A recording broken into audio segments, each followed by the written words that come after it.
Baik,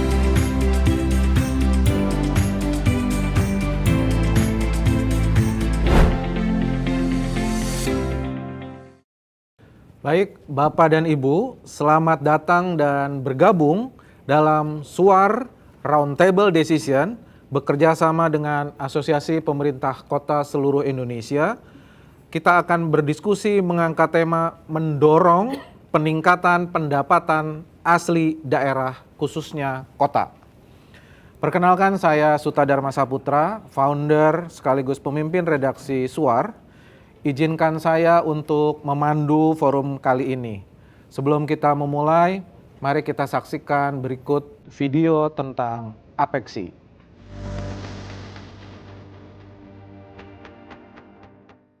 Indonesia, negeri dengan potensi perkotaan yang tak terbatas dengan pertumbuhan yang pesat, menuntut sinergi dan tata kelola yang cerdas.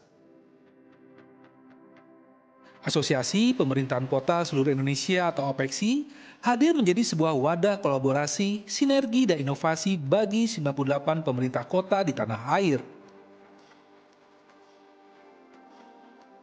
Apexi hadir dengan visi tunggal mewujudkan pemerintah kota yang efektif, berkelanjutan dan melayani demi kesejahteraan masyarakat. Dan juga terus berkomitmen menjadi mitra strategis pemerintah pusat dan jembatan aspirasi seluruh wali kota. Peran Apexi mencakup 3 pilar utama. Pertama, meningkatkan kapasitas aparatur dan kepala daerah melalui berbagai program pendidikan dan pelatihan. Kedua, advokasi kebijakan, memastikan kepentingan dan tantangan kota terakomodasi dalam regulasi nasional. Ketiga, mendorong inovasi dan replikasi praktek terbaik antar kota dan tata kelola hijau hingga pelayanan publik digital. Setiap tahun, Apexi menghelat agenda penting seperti Rapat Kerja Nasional sebagai forum pengambil keputusan strategis, Indonesia City Expo sebagai panggung promosi potensi investasi dan produk unggulan kota, serta Jambore Nasional sebagai ruang temu generasi muda dan pertukaran budaya. Memasuki tahun 2025, Apexi fokus pada akselerasi pembangunan perkotaan yang tangguh. Mulai dari implementasi kota cerdas Smart City untuk efisiensi layanan, pengembangan ekonomi hijau dan berkelanjutan, hingga peningkatan kualitas pelayanan publik yang transparan dan akuntabel. Apexi terus bergerak maju memastikan setiap kota di Indonesia menjadi tempat yang layak, nyaman, dan membanggakan bagi warganya. Apexi Kota Kuat, Indonesia Maju.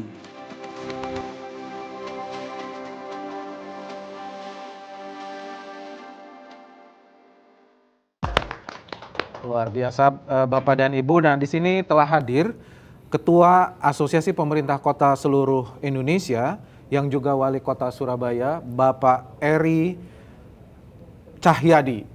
Selamat datang, Pak Eri. Selamat sore atau selamat apa ini Pak Suta? Selamat sore. Kami selamat bahagia. Selamat bahagia. Terima kasih Pak Eri sudah hadir di Roundtable Decision kali ini. Bapak dan Ibu, semula juga akan hadir Wakil Menteri Dalam Negeri, Bapak Bima Arya Sugiarto, tapi beliau ternyata harus ke Australia, jadi nanti akan mengirimkan pesan untuk kita semua melalui video. Kemudian tadi juga akan hadir sebetulnya Bapak Wakil Kepala 2 Badan Pengaturan BUMN, Bapak Teddy Barata. Beliau sudah sampai di sini tadi, sudah mau belok, tiba-tiba dipanggil harus balik oleh Bedanantara, sehingga dia balik kanan. Jadi mohon maaf tadi sudah menyampaikan juga kepada Pak Eri, termasuk kepada saya. Nah tapi kita diskusi terus berlanjut. Nah di sini sebelah kiri saya telah hadir Bapak Yosua Makes. Kita beri tepuk tangan buat Pak Yosua. Beliau ini jabatannya banyak juga Pak Wali. Beliau ini yang jelas penasehat dari Perhimpunan Hotel dan Restoran Indonesia. Kemudian beliau ini founder dari Pelataran Group yang banyak sekali mendapatkan penghargaan, luar biasa Pak Yos. Dan yang mungkin banyak orang tidak tahu, beliau juga anggota Temasek Southeast Asia Advisory Panel 2023 sampai sekarang. Dan beliau juga komisaris Bursa Efek Indonesia. Jadi satu di info bisa merambat ke semua. Kita beri tepuk tangan untuk Pak Yos. Nah, Tadinya akan hadir juga Pak Agus Fatoni ini. Jadi saya mohon maaf banyak menyampaikan mohon maaf ini. Pak Agus Fatoni, beliau Direktur Jenderal Bina Keuangan Daerah Kementerian Dalam Negeri. Tapi beliau tadi WA ke saya, beliau masih rapat dengan Menteri Dalam Negeri, dengan DPD RI. Beliau mengusahakan kalau selesai langsung menyusul ke sini.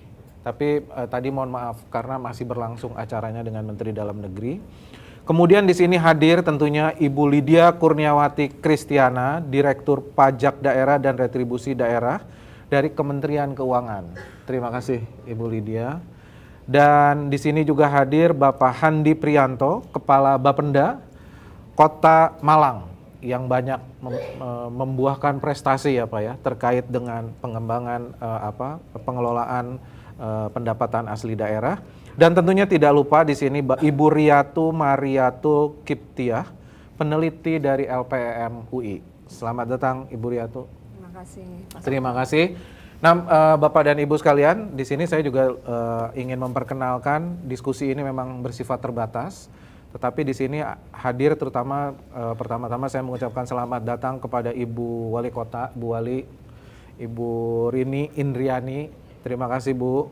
Di sini juga Bapak Alwis Rustam, Direktur Eksekutif Apexi.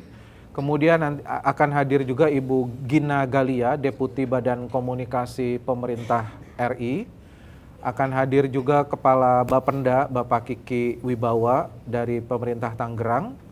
Dan ada, kelihatannya ini akan terlambat, Ibu Melisa Tanoyo dari Sekjen Forum Industri Nikel Indonesia, kemudian dari Pan Brothers Tbk, kemudian dari External Communication Telkom, dan nama-nama yang tidak bisa saya sebutkan satu persatu. Dan tentunya para jurnalis Pak, di sini hadir, terima kasih teman-teman jurnalis yang hadir di forum ini.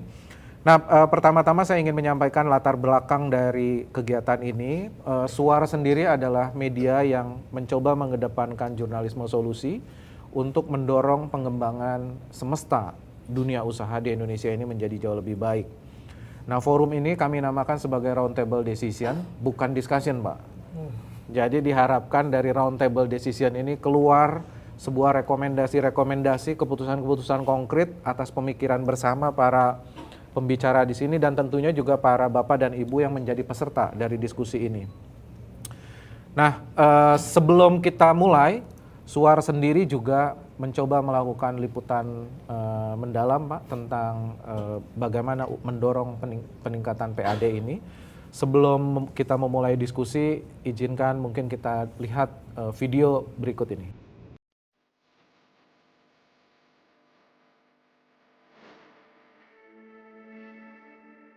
Suar.id juga melakukan sejumlah peliputan pemberitaan terkait pemerintah kota di tanah air. Antara lain seperti berita tentang inovasi jadi salah satu kunci tingkatkan pendapatan kota. Pada peliputan berita ini, pertumbuhan persentase tertinggi justru dicatatkan oleh kota-kota non-metropolitan yang tergolong kecil.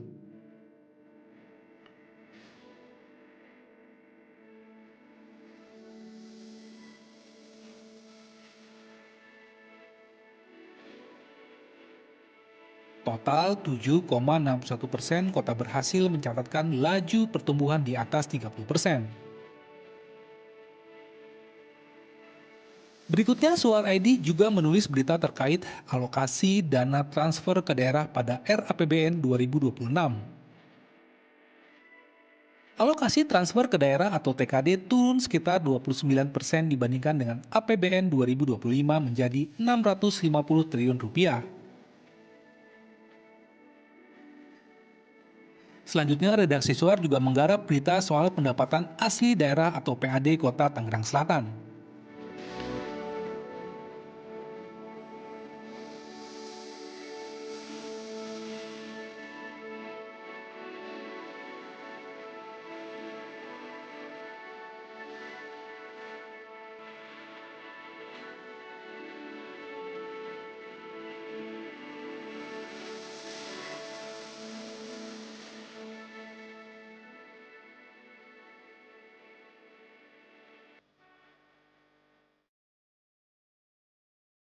meneriakan yel-yel suar dulu Pak, biar semangat.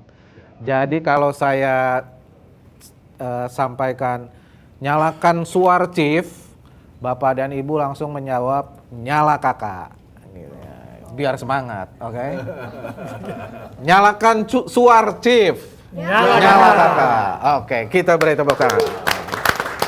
Ingat ya Bapak Ibu ya, yel-yelnya nyalakan suar Chief, nyala kakak. Artinya kita harus menyala terus Pak, menyala. Tidak boleh padam. Tidak boleh padam. Baik Bapak dan Ibu, ini kita akan mendiskusikan soal tema yang sangat penting saya rasa, yaitu bagaimana mendorong peningkatan PAD kota. Nah di sini Pak Wamendagri sudah menyampaikan pesan kepada kita melalui video. Nanti juga akan saya sampaikan hasil dari diskusi ini kepada beliau. Tapi sebelum kita memulai, mari kita dengarkan apa yang ada di pandangan Pak Wamendagri, Pak Bima, tentang apa yang akan kita diskusikan berikut ini. Silakan. Assalamualaikum warahmatullahi wabarakatuh. Yang saya hormati Mas Suta dan seluruh rekan-rekan, terutama teman-teman kepala daerah yang hari ini berkenan bergabung. Hari ini Indonesia mendapatkan momentum yang mungkin tidak akan pernah datang lagi. Momentum untuk menjadi negara maju, satu dari 5 negara dengan ekonomi terkuat di dunia dalam waktu 20 tahun. Tapi syaratnya adalah kita harus mengejar pertumbuhan ekonomi double digit selama 10 tahun secara konsisten paling tidak. Presiden sendiri telah mencanangkan 8% pertumbuhan ekonomi. Tentunya PAD, pendapatan asli daerah, dan pertumbuhan ekonomi daerah sangat menentukan untuk menyumbang bagi target pertumbuhan ekonomi yang sangat tinggi ini. Ada banyak langkah-langkah yang bisa dilakukan oleh teman-teman. Yang pertama adalah dalam aspek regulasi. Penyederhanaan perizinan, kemudian membuka ruang untuk menjajaki skema KPBU yang lebih fleksibel, dan juga melakukan pemetaan terhadap seluruh aset yang ada di pemerintah daerah. Banyak sekali teman-teman kepala daerah yang masih belum sepenuhnya maksimal dalam melakukan pemetaan aset. Aset itu ada di mana-mana. Beberapa kota saya mengapresiasi karena berhasil memaksimalkan penataan dan penggunaan aset seperti Surabaya misalnya. Dan yang paling penting adalah bagaimana aset-aset yang idle ini bisa menjadi ruang komersial. Bisa dibangun untuk menjadi sistem perparkiran terintegrasi, bisa juga dalam hal bekerja sama dengan periklanan, digital signage, dan lain-lain. Teman-teman pemerintah daerah pun bisa memaksimalkan kerjasama dengan swasta atau BUMN untuk pengelolaan parkir, sistem road pricing untuk mengejut pendapatan lebih dari parkir untuk PAD. Kemudian saya kira digitalisasi layanan publik juga bisa meningkatkan distribusi melalui Samsat, kemudian PBB P2 yang dilakukan secara online, e-retribusi pasar, dan juga ada kesempatan sebetulnya untuk melakukan pengembangan kawasan TOD bersama BUMN dalam hal untuk layanan transportasi seperti kereta dan angkutan umum. Di bidang pelayanan publik lain seperti air minum, persampahan, bisa juga dijajaki kerjasama dengan konteks B2B, dan ini pun bisa menjadi opsi untuk peningkatan pendapatan asli daerah. Bapak Ibu rekan-rekan sekalian, ada 1064 BUMD seluruh Indonesia, sebagian besar tidak sehat. Kita sedang menata BUMD seluruh Indonesia ini, dan insya Allah nanti akan ada undang-undang BUMD yang akan memberikan ruang bagi Kemendagri untuk melakukan pendampingan agar BUMD ini sehat. Insya Allah akan ada Dirjen BUMD nantinya. BUMD bisa melakukan ekspansi bisnis ke sektor-sektor tidak saja air minum, tapi pengelolaan energi, bisa masuk juga di sampah dari hulu ke hilir, perparkiran tadi, dan juga infrastruktur digital daerah. Dan saat ini teman-teman kepala daerah harus lebih jeli melihat alternatif-alternatif pendanaan untuk investasi, bisa dengan modal KPBU, ada juga obligasi dan sukuk, bisa melirik menjajaki hibah dan pinjaman internasional, dan beberapa tempat dengan berkolaborasi dengan komunitas itu dilakukan crowdfunding. Ada juga CSR, dan berkolaborasi bersama para filantrop untuk melakukan pendanaan di bidang-bidang tertentu. Secara keseluruhan itu teman-teman sekalian, tapi intinya untuk itu semua kita membutuhkan pemerintahan yang efektif, pemerintahan yang transparan, dan pemerintahan yang bisa berkolaborasi dan bersinergi. Saya ucapkan selamat kepada Mas Suta dan teman-teman. Mohon maaf tidak bisa membersamai karena ada kunjungan kerja yang sudah diangadakan. Salam untuk Mas Suta dan teman-teman kepala daerah. Terima kasih. Wassalamualaikum warahmatullahi wabarakatuh. Baik, terima kasih Pak Wamendagri. Jadi saya rasa itu ada beberapa catatan yang menarik ya yang sudah disampaikan, di-highlight oleh Pak Wamendagri. Dan saya rasa itu akan menjadi ruang bagi kita untuk berdiskusi di sore ini. Nah, sebelum kita memulai diskusi, saya izinkan menyampaikan pertanyaan untuk para Bapak dan Ibu yang ada di meja bundar ini. Pertanyaan saya sederhana, Bapak dan Ibu. Ini ibaratnya sekarang ini kota atau daerah, spesifiknya kota ini sedang mengalami turbulensi. Karena ada kebijakan baru yang mengurangi secara signifikan transfer ke daerah. Turbulensi kan seperti apa ya? Itu ada atmosfer yang berubah sehingga ketika pesawat itu menghadapi atmosfer yang berubah, tiba-tiba dia bisa goyang, anjlok, ya kan? Kalau turbulensinya cukup besar, atau dia tetap stabil. Karena kenapa? Karena pengurangannya cukup signifikan dari anggaran yang biasanya sekitar 920 triliun, itu dikurangnya hampir 30% ya. Itu menjadi 650 triliun, tapi kemudian sempat dinaikkan lagi menjadi 653 triliun. Dan kita tahu transfer ke daerah ini cukup dominan secara umum di kota-kota, itu membiayai hampir sekitar 60% ya. Nah, pertanyaan saya sederhana, menurut Bapak dan Ibu, ini kalau turbulensinya itu dari skala 1 sampai 10, nah menurut Bapak dan Ibu, kota-kota ini mengalami turbulensinya berapa? Antara 1 sampai 10. Pak Yos menulis di sini, nggak boleh saling ngintip, kira-kira menulis 1 sampai 10. Ibu Lydia kira-kira, oh turbulensinya 6. Oh turbulensinya enggak, ini kalau semakin kecil berarti tidak ada turbulensi. Semakin 10 itu semakin tinggi turbulensinya. Boleh Pak? Kira angkanya yang besar ya Pak, biar nanti difoto tuh. Difoto. Menurut, ini sama enggak semuanya kira-kira memahami persoalan saat ini? Sudah? Turbulensinya 1 sampai 10 kira-kira ini di skala berapa? Kalau semakin tinggi semakin turbulens, semakin rendah tidak turbulens. Boleh dibuka angkanya Pak masing-masing? Pak Yos 6.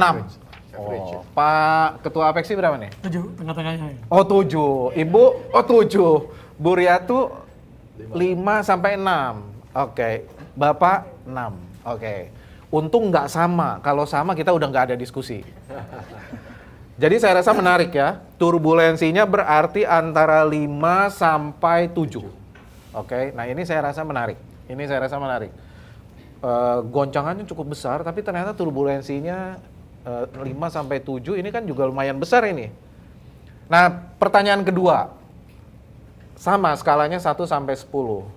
Di tengah kondisi yang turbulensi tadi sekitar itu, kira-kira menurut Bapak dan Ibu, skala 1 sampai 10, kota kira-kira mampu menghadapi hal ini dalam skala berapa?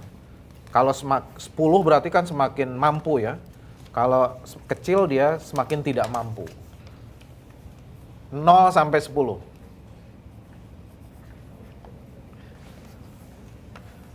Sekarang Ibu Riatu dulu, kayaknya tadi yang paling rendah soalnya Pak. Oh, Bu Riatu 7 ya, artinya kota oke dong, mampu ya. Ibu Lydia? 8, oke. Pak Ketua ini gimana? 7. 7. Pak Yos? Sama, 7. 7, oke. Pak Handi? Satu hati. Oh, 7. Ini ngintip atau enggak ya? Oke. Oke, kita beri tepuk tangan Bapak dan Ibu ya. Nah, saya rasa di sini ruang diskusi kita. Jadi goncangannya sangat besar ya, antara 5 sampai 7. Tapi ini rata-rata semua yakin, bahkan kalau Ibu Lydia 8. Menyala. Oh, ya. Udah suar sekali, Bu. Udah suar sekali. Pak Yos juga 7. Pak Handi semua rata-rata 7 ya. Ibu tadi berapa, Bu? 7. 7 juga? 7 juga. Oke. Nah, saya rasa itu menarik. Nah, sekarang mungkin kita mulai dulu dari Pak Ketua lah ya, Pak. Nah, menurut Pak Pak Ketua ini, Cak Eri, sebetulnya gimana sih Pak Bapak memahami soal turbulensi ini? Bapak memaknainya seperti apa? Tadi Bapak bilang 7 ya. Kenapa ya 7 ya? Ya. Sebenarnya range-nya tadi itu gede sebenarnya. Antara, kalau saya bilang nih, antara angka 5 sampai dengan 8 sebenarnya. Sebenarnya 5 sampai 8, Pak. Tapi kenapa saya ambil rata-rata 7? Karena di kota itu dibagi 2. Ada yang dia itu fiskalnya kuat, karena PAD-nya 75% dari PAD, 25% dari transfer daerah. Tapi ada daerah yang 80% itu dari transfer daerah, 20%-nya dari PAD. Nah, ini berarti antara 5 sampai 8 ini. Kalau yang 20% ini bisa 8 sampai ke 9 ini. Tapi itulah yang tadi kenapa turbulensi ini saya bilang di angka 7. Nggak ada yang 9 Pak ya turbulensinya? 8 lah. Oh 8. 8 lah. Karena masih ada PAD yang bisa dipertahankan dan TKD ini kan masih turun, tidak semuanya hilang begitu. Oke. Maka di situ dibutuhkan inovasi dari masing-masing daerah dengan memahami kelebihan dari daerahnya masing-masing. Apakah dari alam, apakah dari jasa, ataukah dari apa yang bisa dimanfaatkan aset. Sehingga tadi ketika ditanya bagaimana kemampuan kota itu untuk beradaptasi, maka saya juga katakan dalam nilai 7. Kenapa dalam angka 7? Karena saya harus melihat banyak kota, kalau Apex ini saya harus melihat banyak kota. Ada kota tertentu yang dia bisa bertahan, seperti kota Surabaya. Karena Surabaya punya aset, sehingga kumpullah pengusaha di sana. Apa yang kami lakukan gitu Surabaya? Oh ternyata untuk mengembalikan, maka kita menggunakan digitalisasi. Pemanfaatan aset salah satunya orang bisa menjaga perawatan taman dengan dia memberikan nama di taman itu. Halte bis itu. Nanti di atasnya juga diberi nama. Sehingga perawatan-perawatan kita juga bisa lakukan tidak menggunakan APBD. Sehingga tetap terjaga. Yang kedua, apa yang bisa kami lakukan? Maka, saya harus lihat PHRI ini ya. Dalam hal turbulensi ini, maka di sini dibutuhkan satu rasa persaudaraan yang kuat tanpa kita menyalahkan dan tanpa kita mengatakan ada yang tidak pas di antara kita. Kenapa? Sebuah kota, terutama kota-kota yang ada di Apeksi ini kan kota, tidak bisa lepas dari bisnis.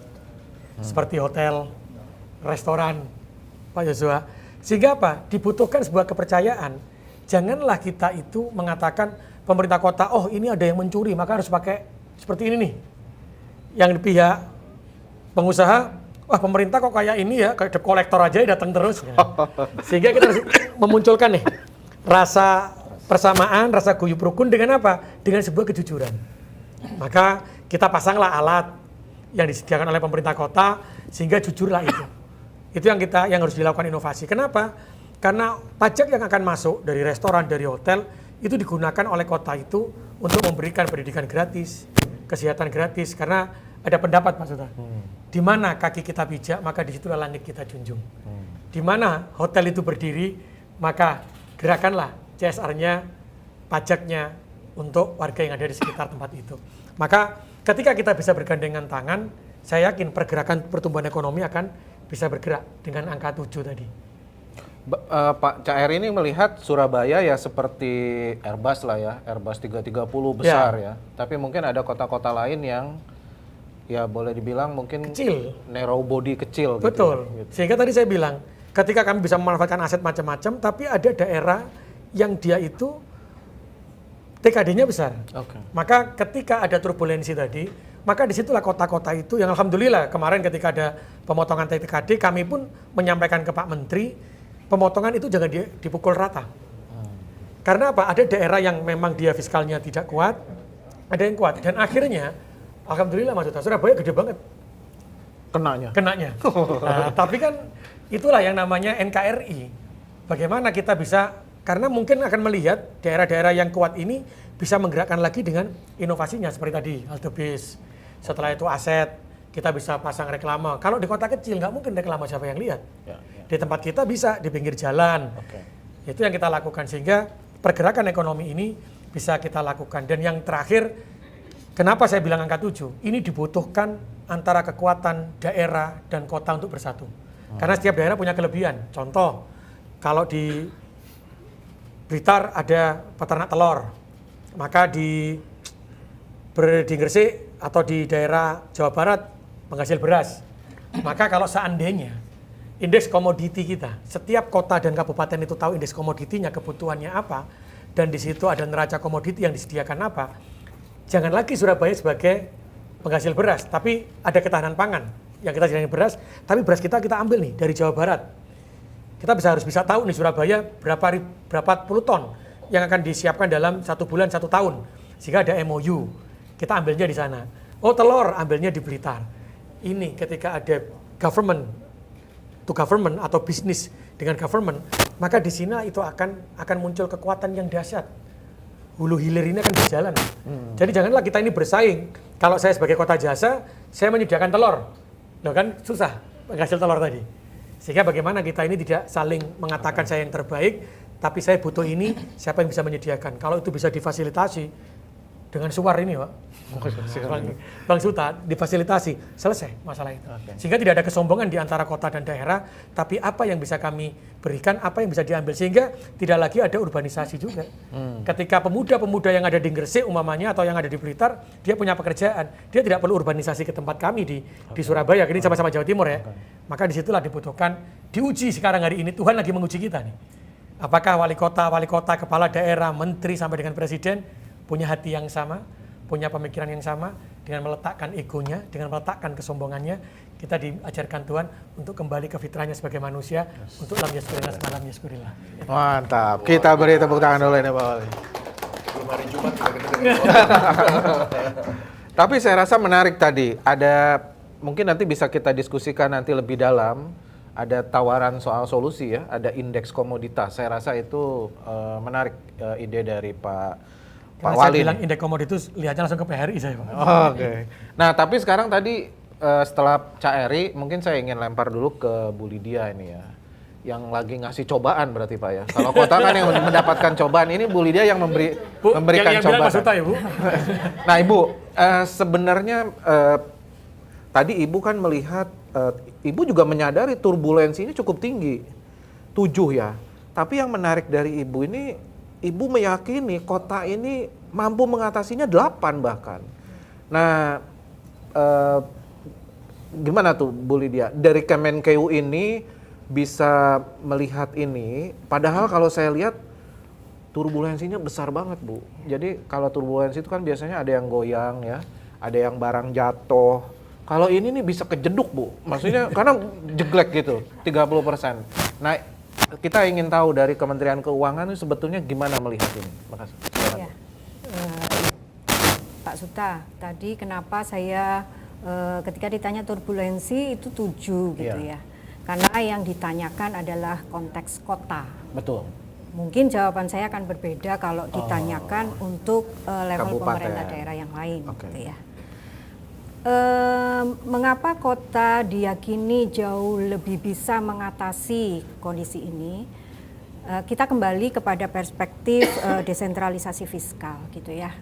Dari desentralisasi fiskal itu kan memang sudah disadari semua pemerintah daerah bagaimana daerah didorong untuk menuju kemandirian. Nah, tentu hal ini itu sudah disadari oleh seluruh pemerintah daerah dan konteks kota itu saat ini sudah pada mengarah kepada track yang benar gitu ya. Satu, dari sisi pertumbuhan PAD-nya, dan karena PAD itu kontributor utamanya adalah PDRD yang kurang lebih 70% dan sampai 70% sampai 80% itu dari pajak daerah dan retribusi daerah, maka saya fokus ke PDRD. kota saat ini untuk 2025 jika dibanding 2024 itu pertumbuhan pajak daerahnya itu 25% di tengah kondisi seperti ini, Pak. Nah, kita melihat pertumbuhan yang bagus dan kemudian kontribusi pajak daerah dan retribusi daerah kota kepada total PAD itu tumbuh 34%.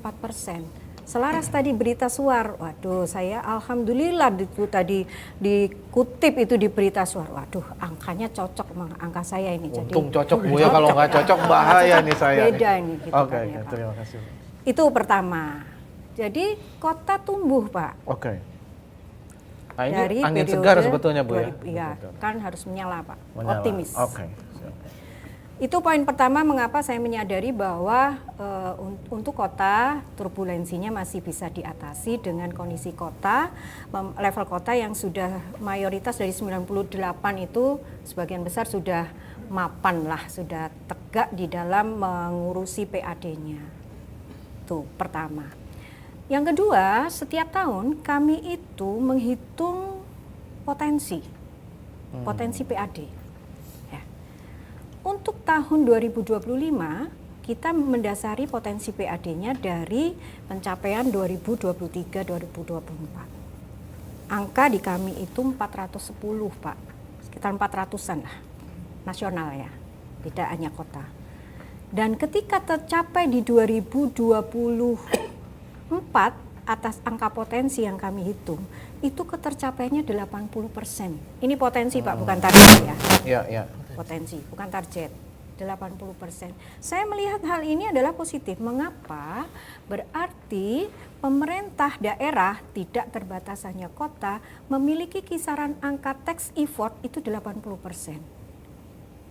Jadi semangat bagaimana melaksanakan revenue assignment yang diberikan kepada pemerintah daerah mencari sumber-sumber pendapatan itu sudah ada di jalan yang benar, kurang lebih seperti Artinya kota-kota itu meskipun turbulensi tapi harus mensyukuri ya karena sudah maju sebenarnya. ya, sudah Bersyukur. lebih on track dalam menjalankan desentralisasi fiskal mencari sumber-sumber pendanaan.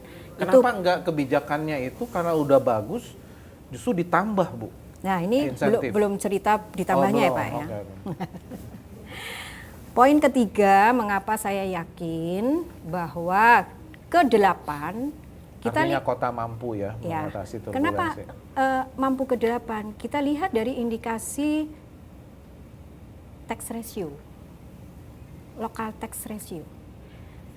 Pertanyaannya adalah dari sisi pertumbuhan pajak daerah dan PAD-nya tumbuh, tapi local tax ratio-nya stagnan Pak, kota itu 0,4, 0,3 sekian, itu terus. Jadi basisnya itu saja, WP-nya itu saja, jenis pajaknya itu saja.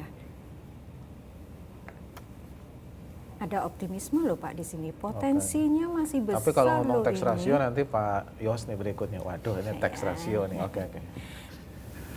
Dilihat dari sisi tax ratio stagnan, berarti ada tata kelola yang perlu dibetulkan nih. Basis datanya ini, basis pajaknya ini yang perlu dicek kembali. Terima kasih Bu Lydia. Nah nanti mungkin kita lanjutkan dari Pak Yos ya. Pak Yos, tadi menarik Pak Cak Eri udah menjelaskan kalau Cak Eri tetap ada optimis, tetapi memang kondisi daerah berbeda-beda. Tapi tadi yang menarik dari Cak Eri juga menyampaikan ini memang harus ada kerjasama ya yang baik. Government tidak mungkin sendirian, kota tidak mungkin sendirian. Bahkan tadi udah langsung tuh Cak Eri bilang, oh makanya saya butuh PHRI, belum apa-apa kan. Nah tapi tadi juga nyambung dengan Bu Lydia. Bu Lydia juga mengatakan ini tax ratio-nya kok potensinya makin tumbuh, tapi tax ratio-nya stagnan. Berarti ada something wrong terkait dengan pengelolaan. Artinya ada dua aspek. Di satu sisi pengelolaan, ketiga yang lain ada sisi yang lain adalah kolaborasi untuk meningkatkan pendapatan asli daerah. Nah Pak Yos sendiri selaku penasehat PHRI tadi memberikan nilai ini turbulensinya 6, tapi kemampuannya 7 mengatasinya. Itu gimana Pak? Apalagi Pak Yos juga banyak ya berkecimpung di banyak daerah gitu untuk mengetahui kondisi ini. Gimana Pak Yos? Mungkin saya mulai dulu sedikit dengan situasi dunia. Situasi dunia. Dunia dulu ya. Jadi Indonesia bukan satu-satunya. Ya, bahwa di dunia itu sekarang yang namanya multilateral tuh hampir tidak ada. Sekarang unilateral. Trust is an issue di dunia. Ya. Jadi globalisasi itu tidak lagi yang namanya free trade, sekarang sudah menjadi geopolitik. Jadi setiap negara memikirkan dirinya sendiri. Oleh karena itu kita Indonesia, kalau kita lihat Presiden Prabowo kemana-mana, memang kita mesti menjaga non-blok kita. Ya. Jadi situasi dunia ini terus-terusan pasti akan uncertain. Mengakibatkan situasi di Indonesia juga menjadi uncertain. Oke. Apalagi kita di cincin api, tadi saya juga baca katanya dari pemerintah mengatakan, Pak Purbaya mengatakan, menterinya Ibu, 60 triliun disiapkan untuk rehabilitasi daripada kejadian itu. Jadi kan berkurang lagi nih TKD-nya. Jadi saya rasa kepala daerah itu harus kan? Jadi kepala daerah itu sudah harus siap dengan suatu kenyataan seperti itu. Jadi nggak bisa lagi berpandangan mengharapkan nanti bakal naik. No, I think itu bukan hal yang tepat. Itu yang pertama. Yang kedua, saya melihat apapun segala sesuatu ini dari sisi bisnis adalah kota pun, pengelolaan kota pun, itu tergantung daripada dirijennya. Dirijen itu punya orkestra. Orkestranya itu bisa yang jago, bisa yang biasa-biasa, tergantung dirijennya. Kalau semuanya jago-jago, dirijennya nggak bisa mimpin, jebol juga. Artinya, mudah-mudahan saya benar, saya tidak pernah berkeyakinan ada daerah Indonesia yang sifatnya minus. Tergantung daripada dirijennya. Tapi asas proporsionalitas itu penting. Bahwa tentu ada daerah yang tidak sama dengan Surabaya atau dengan Jakarta, ya TKD-nya dibedain dong Bu, ya kan? Tapi saya nggak percaya daerah tuh semuanya minus, perang apa, nggak ada. Semua daerah pasti ada. Jadi dirijennya ini, kepala daerahnya ini sangat penting memimpin. Karena dirijen itu bukan saja kreatif, tapi juga bisa berbicara di dalam dan keluar, termasuk ke pemerintah pusat, ke Bappenas, kemana, dia mesti jalan tuh, mesti cerita. Sehingga pemerintah pusat juga bisa melihat situasinya. Nah, dengan hal tersebut, salah satu yang dia mesti lihat adalah tentu aset, kalau saya bicara, yang ada di daerah yang bisa dikerjasamakan. Nah, pada waktu bekerjasama dengan swasta, mungkin sedikit masukan aja ya, buat pemerintah, kota, ataupun pemerintah pusat, jangan melihat hanya swasta itu hanya memberikan revenue. Yang pertama, kalau ada aset bagus dikelola, satu, dia pasti bangun. Ini saya bicara swasta yang benar ya. Dia bangun, dia pelihara, dia kelola. Dari hasil ini bagus, dia mendapatkan pendapatan yang penting adalah apa? Profiling. Contoh paling simpel saya adalah apa? Hutan Kota Senayan. Kita Hutan profiling. Kota Senayan. Ya, kita profiling sehingga menjadi dipakai untuk ASEAN, G20, semuanya. Itu dikelola oleh kita juga ikut bangun, memberikan pendapatan ya dan segalanya, dan masyarakat ikut turut menikmati. Jadi secara umum saya katakan kalau swasta maunya apa sih? Saya setuju sekali dengan Bapak. Kita nih punya asas namanya asas labeling, Mbak. Kalau ketemu pengusaha, lu mau nyuipu gua apa? Kalau ketemu pejabat, wah, lu mau peras gua apa? Mohon maaf nih, Pak ya. Harus bilangin itu. Ya. Itu labeling itu menurut saya tadi trust itu kita mesti melihat dari apa? Quote unquote dari apa? Dari track record. Nah, jadi kalau kerja sama swasta, saya nggak bisa dibohongin adalah apa? Track record, Pak. Nama orangnya sama nama perusahaannya. Itu nggak bisa dibohongin, Pak. Mau ngapain, mau gimana, they keep that one.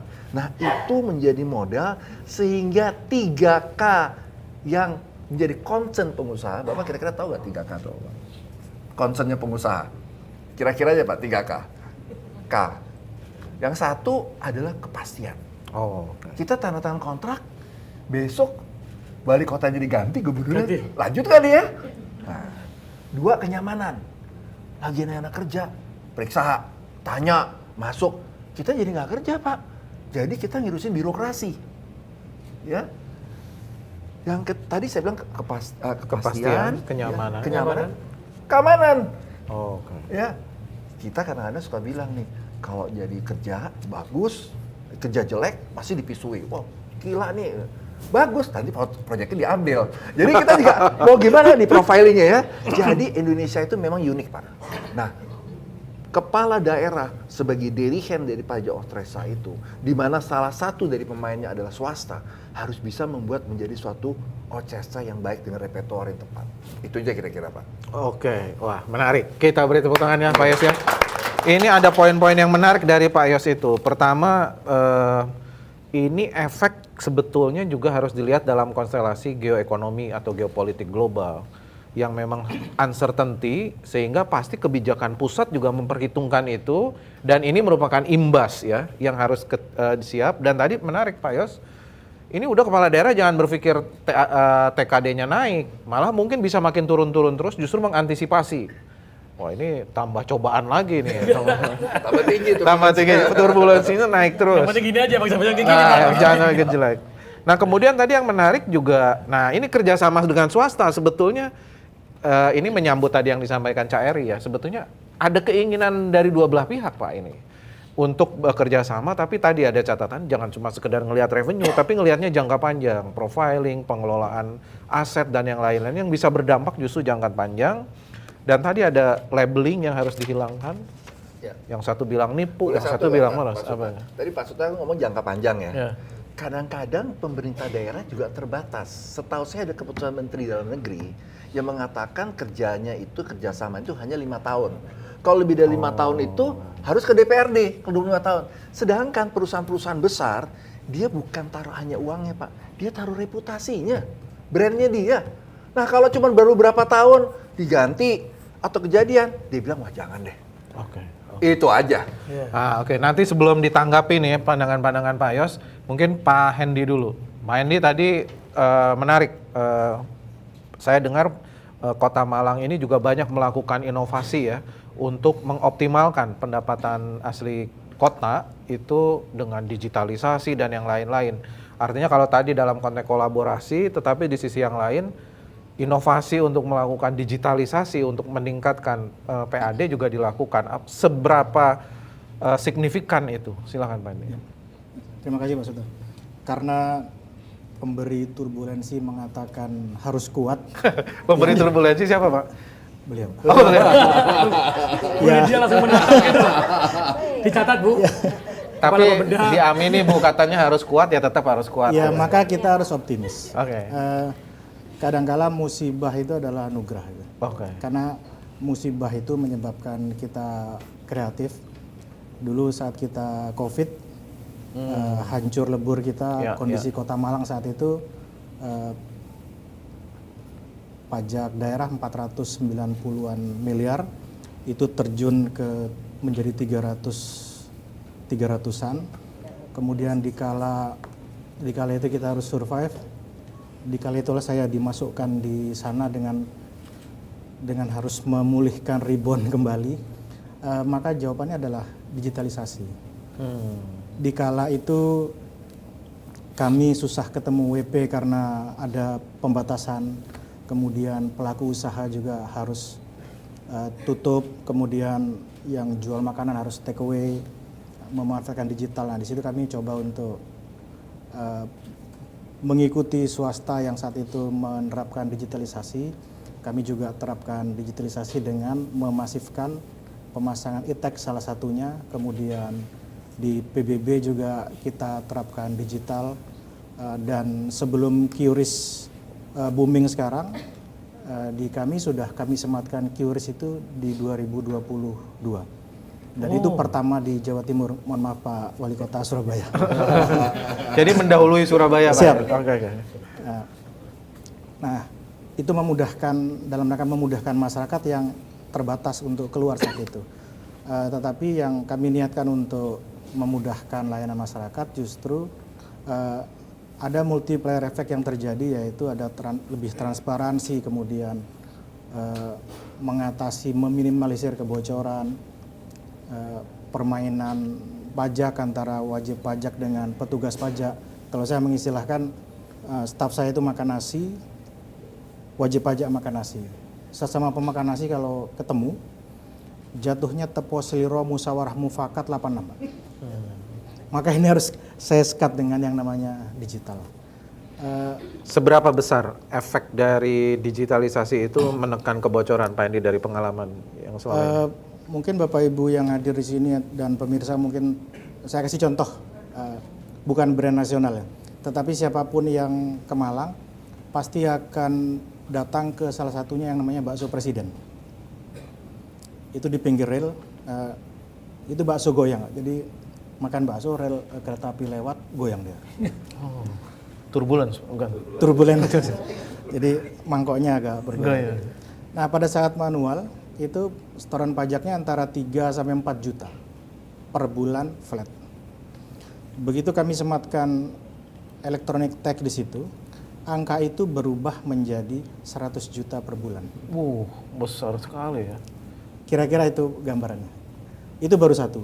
Di tempat lain sama. Itulah yang menyebabkan yang kami niatkan untuk memudahkan layanan masyarakat, tetapi multiplier efeknya adalah meningkatkan PAD di kala itu, sehingga di tahun 2000 Tapi sejauh ini bakso Presiden ini sekarang berkembang. selalu ramai. Oke. Ya. Enggak, saya khawatir Bu, pajaknya itu meningkat, bakso Presidennya tenggelam. Enggak ya? Pajak resto ini kan dibayarkan oleh pelanggan. Betul. Jadi uang titipan dari customer sebetulnya. Oke. Sama sekali tidak mengurangi keuntungan. Keuntungan iya. Oke. pengusaha. Good. Nah,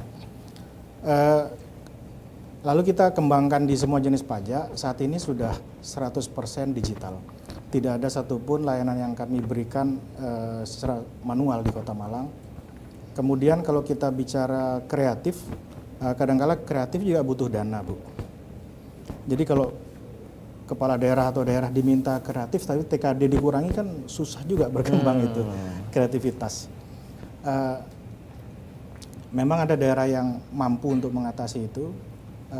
Malang, saya tidak tahu ini anugerah atau musibah. Pada saat TKD stabil, persentase PAD dibanding APBD kita 43%.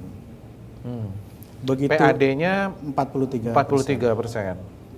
Begitu TKD dikurangi, meningkat persentase PAD menjadi 48%. Jadi kami tidak tahu ini kami harus senang atau bagaimana. Secara persentase naik, tetapi uang volumenya berkurang. Volume berkurang. Nilainya berkurang.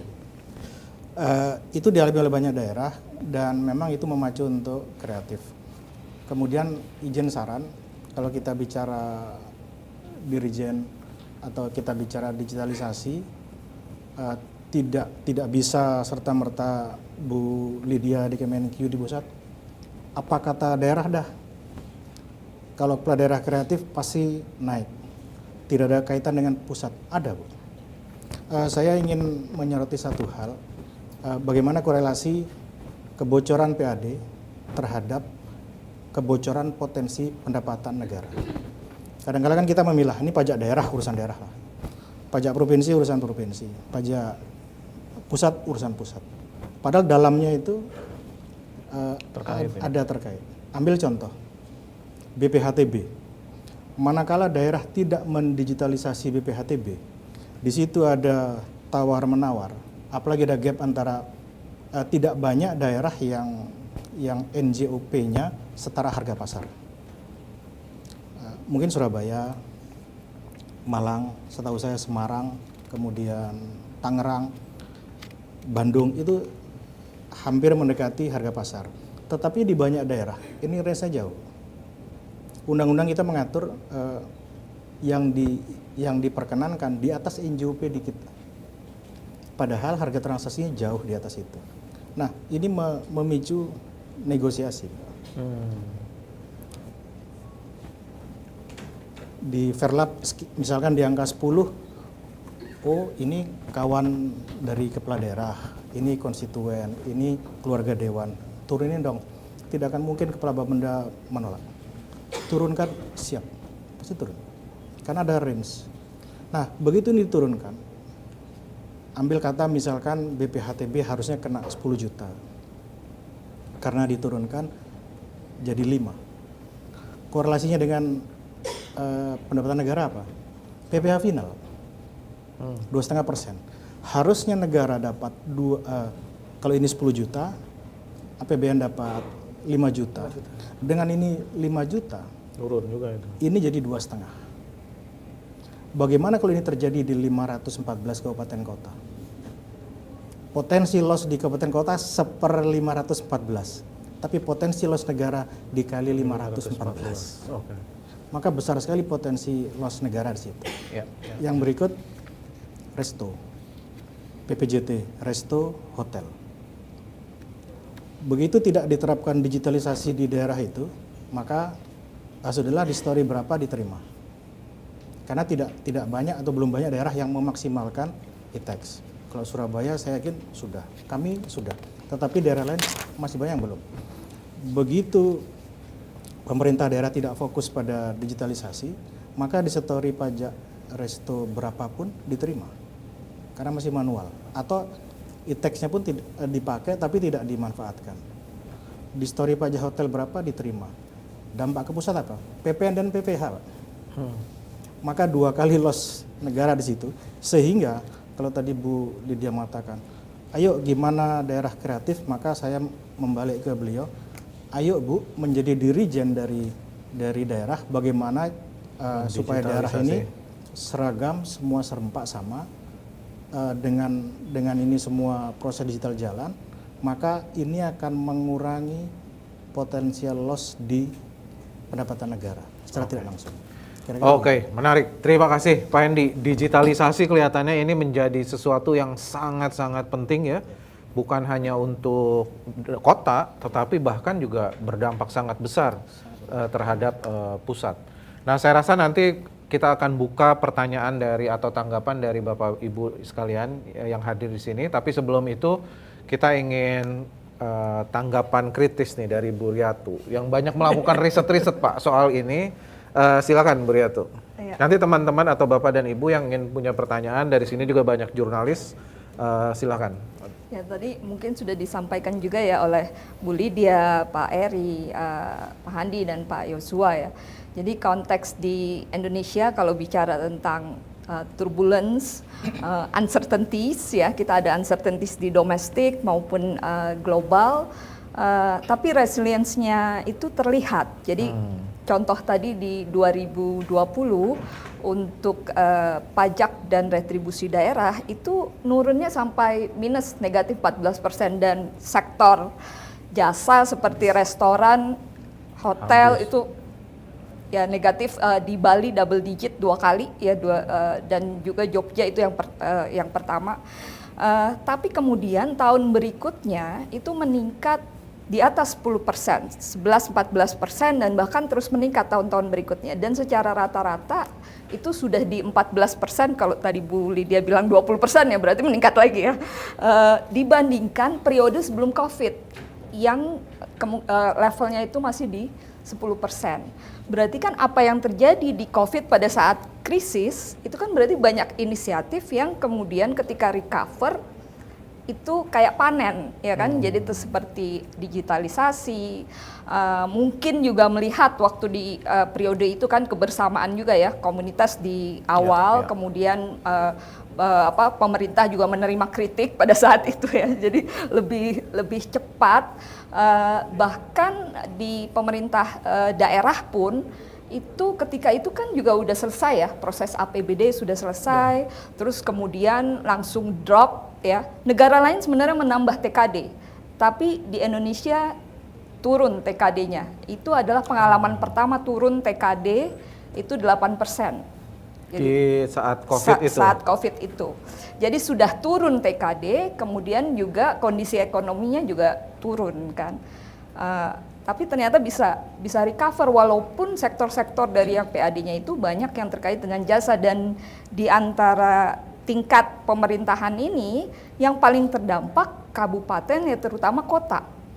Malah terutama kota? Iya, karena kan terkait dengan jasa tadi, dan kalau misalnya kabupaten tuh kayak yang utama pajak penerangan jalan ya, WFH atau WFO itu ya tetap listrik ya kan, jadi tetap masuk. Tapi kalau yang misalnya kota itu kan dari misalnya pajak jasa, hotel dan restoran, mungkin juga justru banyak pengampunan, local tax amnesty pada saat itu. Dan kejadiannya, jadi kebijakan kayak seperti penerimaan itu nggak bisa dianggap sebagai kebijakan penerimaan juga. Pada saat itu juga terlihat gimana ini memulihkan ekonomi. Konteksnya kan bukan kemudian, aduh saya nih pemerintah daerah misalnya, ini udah turun nih, jadi gimana kolek? Enggak, banyak pemerintah daerah justru menawarkan tax relief pada saat itu. Jadi kombinasi keseimbangan inilah yang juga perlu dilihat. Tidak selamanya misalnya menaikkan tarif itu pasti menaikkan penerimaan. Bisa saja administrasi tadi yang disebutkan Pak Handi kan nggak ada hubungannya dengan tarif meningkat kan, tapi administrasinya diperbaiki, digitalisasi, kemudian juga mungkin informasi ke pembayar pajaknya seperti apa. Itu mungkin yang kalau diberesin yang kecil-kecil itu mungkin justru bisa untuk lebih stabil. Tapi Ibu melihat kebijakan pemerintah pusat yang menurunkan transfer ke daerah ini itu tepat? Karena tadi sempat disinggung sedikit oleh Pak Andi ya, kreativitas juga butuh tetap ruang fiskal yang cukup leluasa untuk melakukan eksperimen, uji coba. Tapi ketika dana transfer ke daerah ini dikurangi sedemikian, itu juga membelenggu. Bukan lagi tetap inovasi itu kan butuh biaya, butuh keleluasaan finansial. Itu gimana? Mungkin dilihat kalau untuk di Indonesia secara historisnya ya. Jadi pas di 2001 itu kan dana transfer itu sudah di pool 26,6% dari penerimaan domestik pusat ya. Tapi kemudian juga berkembang kan, ada dana desa, ada yang lain, jadi meningkat juga. Sebenarnya sudah jauh meningkat besar ya. Sekarang udah di atas 30%. Betul. Dan dari kondisi tadi geopolitik juga, cost of borrowing dari jadi ada uncertainty juga di tingkat pusat yang perlu dikelola, yang mungkin pilihannya adalah kalau di 2025 ini ke yang bagian pemerintah pusat ya, 2026 memang dari profil APBN-nya cukup besar yang di-shifting ke pemerintah daerah untuk misalnya kemudian terjadi penurunan TGD ini. Memang ini unprecedented bahkan untuk di periode COVID. Iya, karena COVID saja hanya 8% ya, turunnya 8%. Ini hampir 30%. Iya. Nah, tapi secara total APBN itu meningkat ya Bu ya. Jadi spending pemerintah pusatnya itu meningkat. Nah, inilah yang juga perlu dipantau nih, koordinasi juga dengan pemerintah daerah. Jadi program-program pemerintah pusat di daerah memang besar ya. Memang juga besar. Karena kan tinggal dilihat mana yang lebih efektif. Apakah spendingnya melalui pusat atau justru ditransfer melalui transfer daerah? Ke daerah? Karena konteks kota ya, Pak Suta ya, itu kalau untuk layanan dasar itu relatif lebih tinggi proporsinya untuk kesehatan, pendidikan dan perumahan dibandingkan secara umum kabupaten atau provinsi, bahkan provinsi paling rendah seperti itu sih. Oke, terima kasih Bu Riatu. Nah, sekarang saya ingin membuka nih untuk Bapak dan Ibu yang hadir di sini, barangkali ada yang ingin berkomentar, menanggapi atau bertanya, kami persilahkan. Bapak dan Ibu, di teman-teman jurnalis juga atau silakan Ibu, ada. Saya dari Kapolda Kota Bogor. Oh, boleh. Iya, silakan. Terima kasih. Assalamualaikum warahmatullahi wabarakatuh. Menarik sekali Pak dari paparan yang sudah disampaikan oleh beberapa narasumber dengan berbagai sudut ya Bapak Ibu ya, dari Bapak Wali Kota, dari Ibu Kementerian Dalam Negeri, dari Ibu selaku kalau bicara secara ini bahasa dewa Bu. Saya pikir bahasa dewa gitu ya. Jadi kalau kami Kota Bogor terus terang digitalisasi sudah, kalau dibandingkan dengan kabupaten kota lain, kami boleh sombong Pak. Kami sudah lama digitalisasi dan kami selalu jadi daerah sasaran untuk studi banding. Dan itu bagi kami juga salah satu bagaimana meningkatkan pendapatan.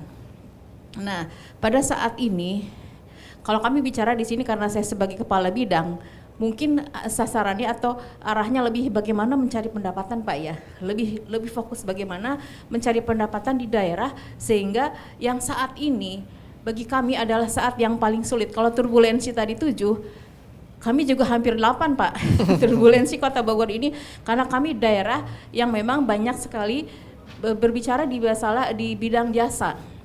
Banyak acara-acara yang di PHRI, terutama kami sering kali koordinasi dengan PHRI, banyak kegiatan-kegiatan yang akhirnya karena Kota Bogor kota mais, jadi banyak kegiatan yang di cancel Pak. Kementerian ini biasanya Kota Bogor itu sebagai salah satu tujuan yang memang dekat dengan Jakarta. Oh, banyak sekali kegiatan yang memang menguntungkan bagi jasa PHRI ini Pak. Dan ini setelah ada saat ini banyak sekali penurunan yang kami rasakan. Hari ini kalau kami bicara jujur Pak, hari ini PAD kami dari pajak dan dari pajak khususnya baru tercapai di angka 86%. Dibandingkan dengan tahun kemarin, year on year itu di angka 92 tahun kemarin Pak. Jadi kalau misalnya tadi kabupaten kota berbicara digitalisasi, Kota Bogor sudah jauh Bu, jauh melebihi yang lain mungkin ya. Tapi memang dengan digitalisasi ini kami berupaya bagaimana mengurangi kebocoran gitu. Nah, beberapa upaya intensifikasi, ekstensifikasi sudah kami lakukan Bu. Dan hari ini pun kami sudah 3 bulan ini bagaimana mencari uang dengan opsir PBB PKB, PBB P2. Kemudian opsir juga dengan PBB PKB BBNKB. Kami kerjasama dengan Samsat. Opsir reklame. Kemudian opsir setiap hari kami mencari di PBJT, pajak PBJT yaitu ya pajak yang itu ya Bu ya, pajak makanan minuman itu. Itu sudah kami lakukan dan luar biasa. Hari ini pun belum optimal pendapatan kami gitu. Jadi kalau kami saat ini berbicara dan ada juga tahun depan ini DTKD yang menurun, itu beban juga bagi kami Pak. Nah mungkin di sini juga kami juga mohon mungkin Pak di Apexi selaku penyuara hati kami dari kabupaten kota dan kami pencari nafkah utama Pak. Kadang-kadang seringkali mungkin Pak Wali Kota Malang, Pak Wali Kota Surabaya pada saat kita menentukan anggaran Pak, APBD itu pendapatan harus naik menyesuaikan belanja. Seringkali seperti itu. Pada saat perubahan target, boro-boro mau turun, naik lagi Pak. Karena belanjanya jauh lebih, betul nggak Bapak Ibu mungkin di daerah merasakan seperti itu. Jadi di sini saya mungkin curhat sedikit sebagai orang daerah Pak. Bagaimana kebijakan pusat ini harusnya punten Bu Lydia, mungkin juga kalau selaku tadi minta sebagai dirijen, ya dirijennya harus lebih hati-hati lagi, bukan tidak lagi 3/4, 4/4 mungkin Bu lebih halus lagi. Sehingga kebijakan-kebijakan yang turun ke daerah ini tidak lagi membuat kami kaget gitu ya. Ada hal-hal lain yang memang mungkin bisa lebih, daerah ini bisa tidak langsung, kalau sekarang kalau Kota Bogor TKD-nya turun 239 miliar, itu juga luar biasa. Bagi kami mudah-mudahan ajang ini Bapak dari Suar, Bapak-bapak ini narasumber yang terhormat juga bisa merekomendasikan membuat formula-formula yang mungkin lebih memperhatikan. Kalau saya ada kunjungan dari kabupaten kota se-Indonesia, rata-rata TKD mereka tuh jauh Pak, ada yang 80% TKD-nya. Kalau kami dengan 69 PAD Pak, APBD kami dari 69 itu dari pajak dan dari PAD kami. Itu 69. Itu pun PAD-nya 69% Bu? Bukan, PAD kami 69% Pak. Iya. Untuk ininya. Jadi TKD-nya 31% saja. Betul. Nah itu bagi kami yang menurut kami sudah tinggi pun, apalagi teman-teman daerah yang TKD-nya masih di 80% gitu. Okay. Jadi punten sekali lagi mungkin bapak-bapak, ibu lah terutama Ibu Lydia sebagai dirijen utama Kementerian Dalam Negeri, Kementerian Keuangan, bagaimana membuat formulasi kebijakan ini lebih ya berdampak kepada kabupaten kota lah Bu. Itu terima kasih. Assalamualaikum warahmatullahi wabarakatuh. Oke, terima kasih. Ibu siapa Bu? Ibu Ari. Ibu Ari, terima kasih. Itu memohonnya tuh sampai gimana Bu, punten gitu, sampai memohon sekali gitu. Saya buka lagi mungkin satu penanggap atau pertanyaan. Ada? Silakan, Pak. Baik, terima kasih Pak. Saya dari Dedik dari Dinas Lingkungan Hidup Kota Surabaya. Jadi terkait dengan adanya turbulensi ini, memang yang dilakukan oleh Pak Wali Kota itu melakukan kreatif financing istilahnya Pak. Jadi bukan hanya bagaimana kita mencari pendapatannya, tapi bagaimana, kan ada dua hal Pak. Kalau ada turbulensi, bagaimana kita meningkatkan pendapatan, atau satu lagi kita mengurangi belanja. Ya. Jadi ada beberapa yang telah dilakukan oleh Pak Wali Kota yang sudah disampaikan setiap apel, penghematan belanja-belanja rutin. Jadi misalnya pemakaian listrik, dibatasi pemakaian listrik, pemakaian air gitu Pak. Jadi salah satu contoh pemakaian komputer, ini yang sering sampai Pak Wali itu di apel disampaikan Pak. Sampai sedetil-detil seperti itu. Komputer kita kebiasaan di kantor dinyalain, sampai pulang nyala terus, meskipun hanya buat surat 1 lembar aja. Nah, sehingga Pak Wali nyampaikan sudah dibatasi pemakaian PC Pak terutama. Dengan PC, pembatasan pemakaian PC, kemudian kalau keluar biasakan matikan AC. Biasanya kalau dari kantor rapat keluar, ruangan AC ini nyala terus. Harapannya nanti kalau pas pulang balik ruangan tetap adem gitu Pak. Ini hal kecil Pak. Tapi kalau dilakukan oleh seluruh karyawan-karyawati, itu efeknya bisa cukup lumayan untuk belanjanya. Kita mengurangi belanja. Dan untuk pendapatan, creative financing yang dilakukan oleh Pak Wali, salah satunya di kami dengan taman-taman kami, jalur hijau kami, ini kami pasarkan Pak kepada investor misalnya perumahan. Boleh tuh masang signage di jalur hijau, tapi nanti tanggung jawabnya dia harus merawat taman itu sepanjang kerjasama tersebut. Jadi kami sudah bisa mengurangi belanja untuk pemeliharaan taman tersebut. Kemudian boleh tuh masang reklame di situ, tapi dengan tanggung jawab mereka nanti akan memelihara taman di situ. Dan ada sewa dan macam-macam.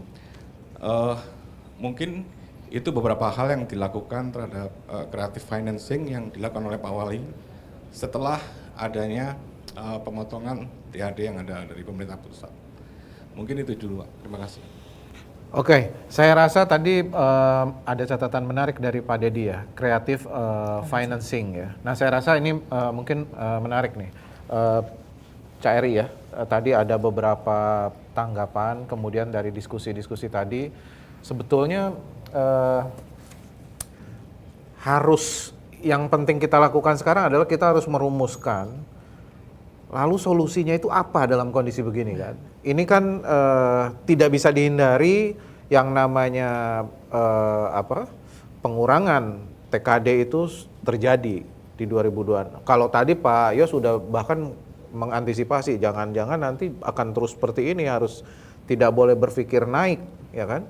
Bahkan akan bisa turun melihat kondisi. Memang saya pernah membaca juga World Economic Forum 2024 yang laporannya itu sangat seram. Dia bilang begini, akan terjadi banyak bencana yang banyak semua negara tidak akan memperkirakan besarnya itu. Sedemikian besar bencananya itu, dan banyak negara tidak akan memperkirakan sedemikian besarnya. Artinya turbulensi ini bukan hanya sekedar sebuah kebijakan, tapi ada bencana dan yang lain-lain. Belum geopolitik yang masih sangat dinamis. Nah artinya memang kita harus dalam posisi yang harus siap menghadapi turbulensi yang bisa saja bahkan bisa jadi jauh lebih besar.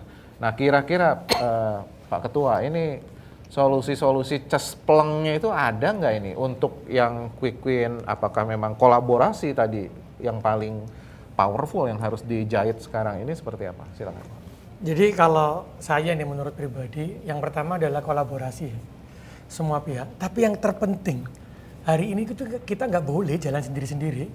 Contoh, mohon maaf Bu Lydia, ada anggaran di pemerintah nggak ada anggaran. Kenapa anggarannya itu? Kemarin kan, anggaran belum dipakai tuh di pemerintah daerah, ada yang belum digunakan. Harusnya digunakan di awal tahun. Tapi kok sampai sekarang masih ada uang yang belum digunakan. Karena aplikasi kita yang kita gunakan itu belum satu. Belum satu se-Indonesia ini. Mohon maaf, menteri ini buat sendiri, menteri ini buat sendiri, menteri ini buat sendiri, daerah buat sendiri. Akhirnya kita berlomba-lomba mengeluarkan sesuatu yang tadi seperti Pak yang disampaikan, kita pakai inovasi tanpa sadar uang negara kita yang kita keluarkan berapa. Surabaya buat sendiri, Malang buat sendiri, berapa duit yang keluar? Bayangkan kalau itu jadi satu, setelah itu terpantau, maka contoh kalau sudah dipastikan, kita bicara aja nih dengan PHRI, seluruh Indonesia kalau ada aturan dari kementerian, kalau dia membuat hotel, restoran, maka harus menggunakan tax surveillance yang ditentukan. Tax surveillance cuma satu ini, seluruh Indonesia sama. Sehingga bisa dibayangkan ketika uang ini masuk, dari Surabaya uangnya sekian masuk, maka tidak ada lagi siwak prasangka, curiga dari kementerian umumnya melihat Surabaya ini harusnya potensinya sekian, tidak. Tapi sudah terbaca semuanya. Dan ini yang belum dijalankan. Di Indonesia ini belum jalan. Maka saya butuh kekuatan kementerian untuk mengambil alih itu, tapi jadikan daerah itu subjek, bukan objek. Kalau daerah dijadikan objek, susah kita ini. Karena tidak pernah bicara. Ada yang mengatakan, apa mungkin? Mungkin, Bang. Saya masih ingat di tahun 2003.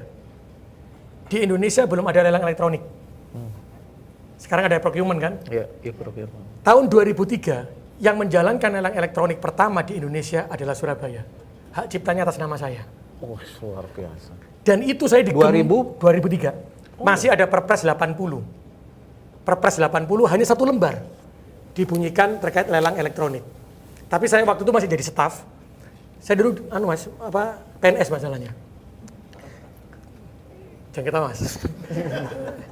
Jadi ketika itu saya buat data, ini percepatannya harus digitalisasi nih 2003. Saya buat itu. Dan setelah itu ada Pak Agus Raharjo. Beliau waktu itu di Bappenas. Dipanggillah saya, Mas Heri, berkasmu saya ambil. Kita besarkan bersama, nanti menjadi sifatnya nasional. Di situ ada Pak Setia, yang sekarang ada Mbak Zara, yang sekarang jadi ketua LKPP, ada Pak Setia, ada Pak Ika, banyaklah tim yang di sana. Kami berbaur di sana.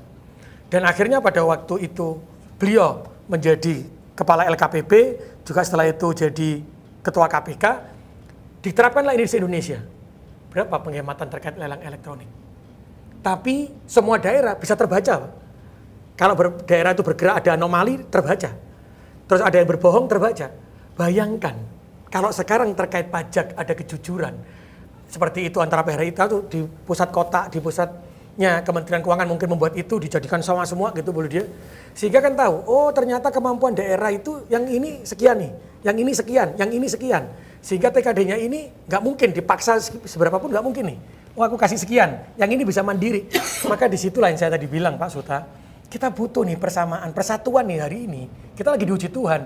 Mungkin selama ini kita sendiri-sendiri jalannya. Dan tidak mungkin juga Pak ya, maksudnya mungkin juga bahwa aplikasi-aplikasi yang sudah inovasi yang dilakukan di kota bahkan bisa dicontoh nasional atau... Tadi yang tadi saya sampaikan 2003, kami lakukan itu. Hari ini kami melakukan Apexi, seperti Surabaya ini punya pemilikan data terkait dengan satu data.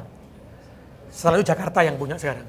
Satu data yang kami buat itu, kami bisa lihat dalam satu kampung itu ada berapa rumah, dalam berapa rumah ada berapa jiwa, dalam berapa jiwa yang stunting berapa, dari berapa rumah tadi itu yang nganggur berapa, yang belum sekolah berapa, tahu semua gitu. Sehingga kita lagi bekerjasama dengan BPS, akan dijadikan contoh nasional. Maksud saya kalau ini sudah jadi, jangan lagi buat lagi yang lainnya. Ditarik saja ini oleh Mendagri, terapkan saja seluruh Indonesia. Sehingga Pak Presiden tinggal duduk, ketika beliau duduk melihat begini, bisa melihat itu. Stunting di Surabaya hari ini berapa? Stunting di ini berapa?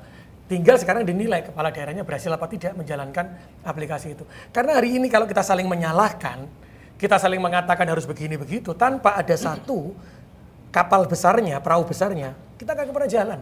Tadi yang tadi Pak sudah sampaikan, ada suatu kejadian yang akan menghancurkan. Nah ini berarti kan kita harus siap-siap nih. Kita harus siapkan perahu besar, dan perahu besar itu jangan bicara berjalan sendiri-sendiri. Jangan pernah mengatakan saya yang terbaik. Kalau di daerah Malang ada baik, setelah itu di Pacitan ada baik, di Bogor tadi ada baik, gabungkan saja sudah jadi satu, ambil kementerian pakai ini. Tapi ketika membuat sistem ini, saya sekali lagi Pak Juta, jangan tiba-tiba sistem ini jadi suruh jalan, jangan. Karena daerah ini ada permasalahan-permasalahan, ajaklah daerah ini bicara sebagai subjek, bukan objek pemakai. Karena hari ini pemerintahan harus berganti. Bukan rakyat itu sebagai objek, tapi subjek untuk membuat sistem untuk berjalan bersama. Begitupun sebaliknya, kementerian bersama kita buat sistem, daerah diajak bicara subjeknya, akhirnya semua merasa nyaman untuk berjalan menggunakan itu, akan terlihat semuanya. Dan itu akan jadi indah. Ketika kita ini sudah bisa menjalankan. Jadi Bu Lydia tadi nggak bingung lagi. Surabaya kok cuma segini aja, oh memang jatuhnya segini. Karena hotelnya jumlahnya sekian, kamarnya sekian. Jadi ada kejujuran, trust tadi sampaikan Pak Joshua, dengan model yang dikendalikan Kementerian Keuangan semua sama. Ini bukan sentralisasi loh. Karena aplikasinya yang dibuat saja dengan uang negara dari kementerian agar uang negara lainnya tidak terkeluarkan, tapi digunakan untuk kemiskinan, untuk pendidikan, tapi ini digunakan untuk semuanya. Itu aja Pak. Insya Allah jalan selesai. Pak Yos ada komen nggak soal ini Pak Yos? Saya ada dua hal sebenarnya menarik ya. Tadi dikatakan Pak Handi mengenai digitalisasi. Digitalisasi itu bukan saja untuk mendapatkan pendapatan, tapi juga asas keadilan. Tadi Bapak cerita bakso mana namanya? Saya pernah makan. Presiden. Saya nggak mau sebut namanya. Ya, bakso itu. Tadi Bapak bilang sebelum ada digitalisasi pajaknya cuma X. Setelah ada menjadi Y. Nah sekarang kan kita punya konsep Mas yang namanya UMKM. Kita punya UMKM ya, pelataran, ekosistem. Tapi UMKM ini juga harus saling membantu. Karena kalau UMKM-nya nanti mendapat eksepsi yang terlalu, sedangkan nanti yang menengah ini juga tergerus dia. Ya, sedangkan kan kita kan yang PAD itu kan juga banyak untuk yang namanya sosial. Betul ya? Betul. Masyarakat. Itu dananya dari mana? Misalnya contohnya, sekarang banyak mobil listrik, itu berarti pajaknya makin kecil. Betul ya Mas ya? Betul. Ya, pajaknya makin kecil. Nah, pajaknya makin kecil, kalau kan kita simpelnya cuma use of fund sama source of funds. Kalau source of fundnya kecil, use of fundnya makin gede. Nah, dapat dari mana nih duitnya nih? Nah, jadi asas keadilan itu, digitalisasi itu penting buat saya, bukan saja untuk mendapatkan pajak, tapi juga asas keadilan. Sehingga semuanya merasa kita bersama-sama. Nah, untuk bersama-sama, sistemnya itu harus bisa diuji standarisasinya. Sehingga nggak ada debate yang tidak perlu. Kalau sudah standarisasinya sama, ya berarti kita bisa sama-sama. Nah, itu intinya apa? Tadi, pemimpinnya itu. Kalau diri handnya itu, pemimpin itu kalau buat saya, satu, dia mesti petarung. Dia bisa membaca peraturan, bukan saja membaca, tapi mengaplikasi peraturan secara relevan. Itu yang susah, Mas. Ya, mengaplikasi peraturan. Karena kalau cuma baca X, Y, Z, di prakteknya belum tentu kena. Karena ya, kota itu Pak, butuh jenengan. Ya. Kota tanpa pengusaha Pak, nggak bisa kita mensejahterakan rakyat. Karena pergerakannya dari pajak dan lain-lain. Sehingga betul keadilan. Ya, jadi keadilan itu berarti adalah kita semuanya bersama-sama membantu. Ya, kita bikin UMKM, yang pertama kita perbaiki adalah apa? Platform untuk mereka bisa menjual secara konsisten dalam jumlah yang besar. Kita tuh problem UMKM adalah begitu dapat naik besar, dia mulai naik turun, nggak konsisten. Jadi sehingga dia berhenti. Nah ini kita lakukan. Tapi semuanya harus bayar pajak Mas. Kalau nggak bayar pajak nanti kita ada ketidakadilan juga akhirnya. Gitu ya. Kira-kira begitu saya rasa. Ya. Tapi kalau terkait dengan PHRI sendiri, kelihatannya PHRI diandalkan banget nih Pak Yos. Dari kota-kota ini ya. Kira-kira menurut Pak Yos langkah konkret apa nih minimal PHRI dengan Apex ini kan 98 kota nih Pak. Kira-kira apa yang bisa menurut Pak Yos tergambar yang dalam waktu dekat sebetulnya bisa dibangun bersama untuk mengatasi turbulensi ini? Pertama Pak ya, saya mesti sampaikan dulu, bisnis pariwisata itu bisnis yang paling riskan. Justru paling riskan? Paling riskan. Kalau ada apa-apa, yang paling kena duluan. COVID, yang paling kena duluan siapa? Pariwisata. Yang paling belakangan keluar siapa? Pariwisata. Dia panjang, Pak. Risk periodnya tuh panjang.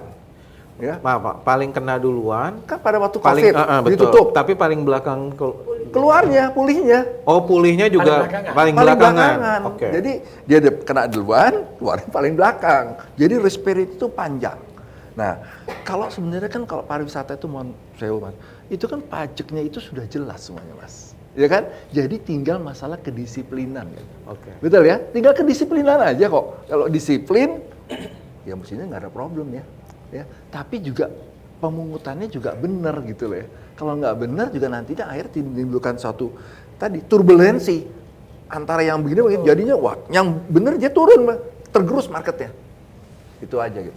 Artinya kalau dari Pak Yos melihat ini ekosistem dunia usaha dari mulai kecil sampai yang besar harus dilihat secara proporsional juga ya. Karena kan terus terang kalau Ibu Lydia kan di situ ada ketentuannya kalau nggak salah 4,9 miliar kan pajaknya zero atau gimana ya. Kan ada tuh, kan ada kan ya. Nah, jadi juga jangan siapa orang mencoba melakukan saya 4,9 terus nih. Pecah begini ya mati PAD-nya semuanya. Aplikasinya harus satu. Oke. Aplikasinya Bu yang buat kita ikutin nih. Oke. Kira-kira gitu loh. Bu Riatu ada komen nggak? Nanti Bu Lydia terakhir nih, karena kayaknya yang diharapkan memberikan jalan keluar Bu Lydia ya.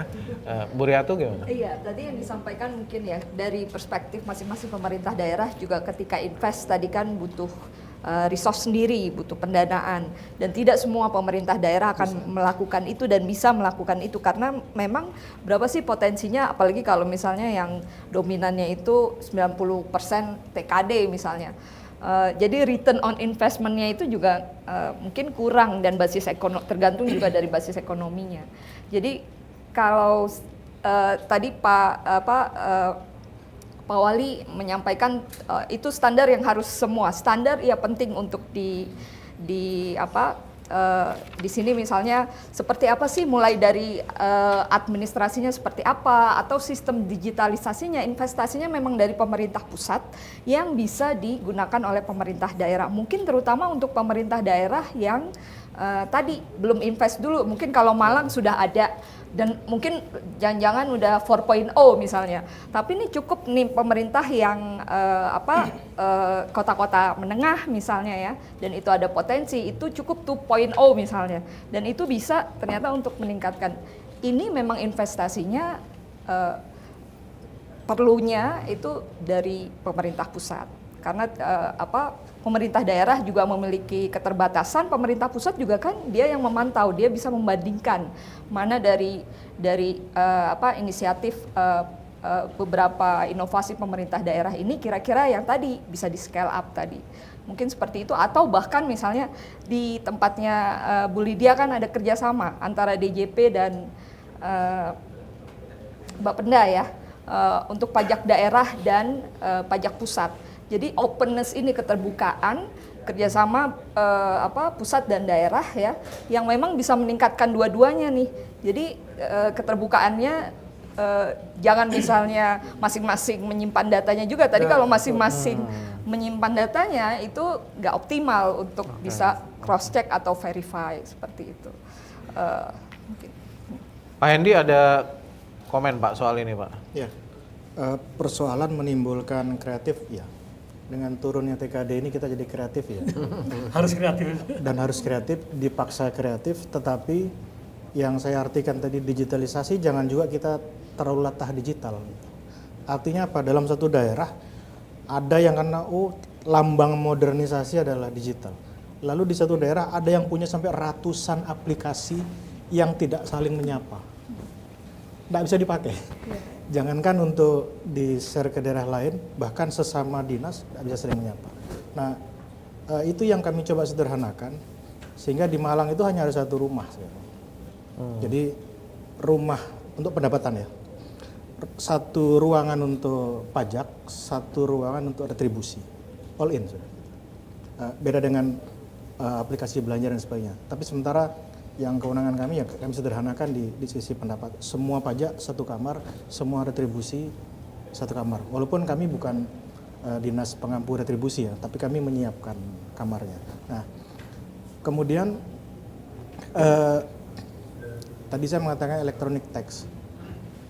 Ada dari bank daerah, setiap daerah diberi pagu, ada yang 400, ada yang 500 biji per daerah. Berhenti di angka itu juga menimbulkan keterbatasan, sehingga pada tahun 2023 yang lalu, kami bikin sendiri. Kami bikin e-tax sendiri yang kami sempurnakan dengan menggunakan 2 kamar. Kamar yang satu berisi dia harga kulaknya berapa, harga ketersediaan stok berapa, dia punya cabai berapa, bawang merah berapa. Kemudian dia harga jual berapa. Nah, ini juga salah satu upaya pemerintah daerah membantu UMKM yang dia tidak punya sistem.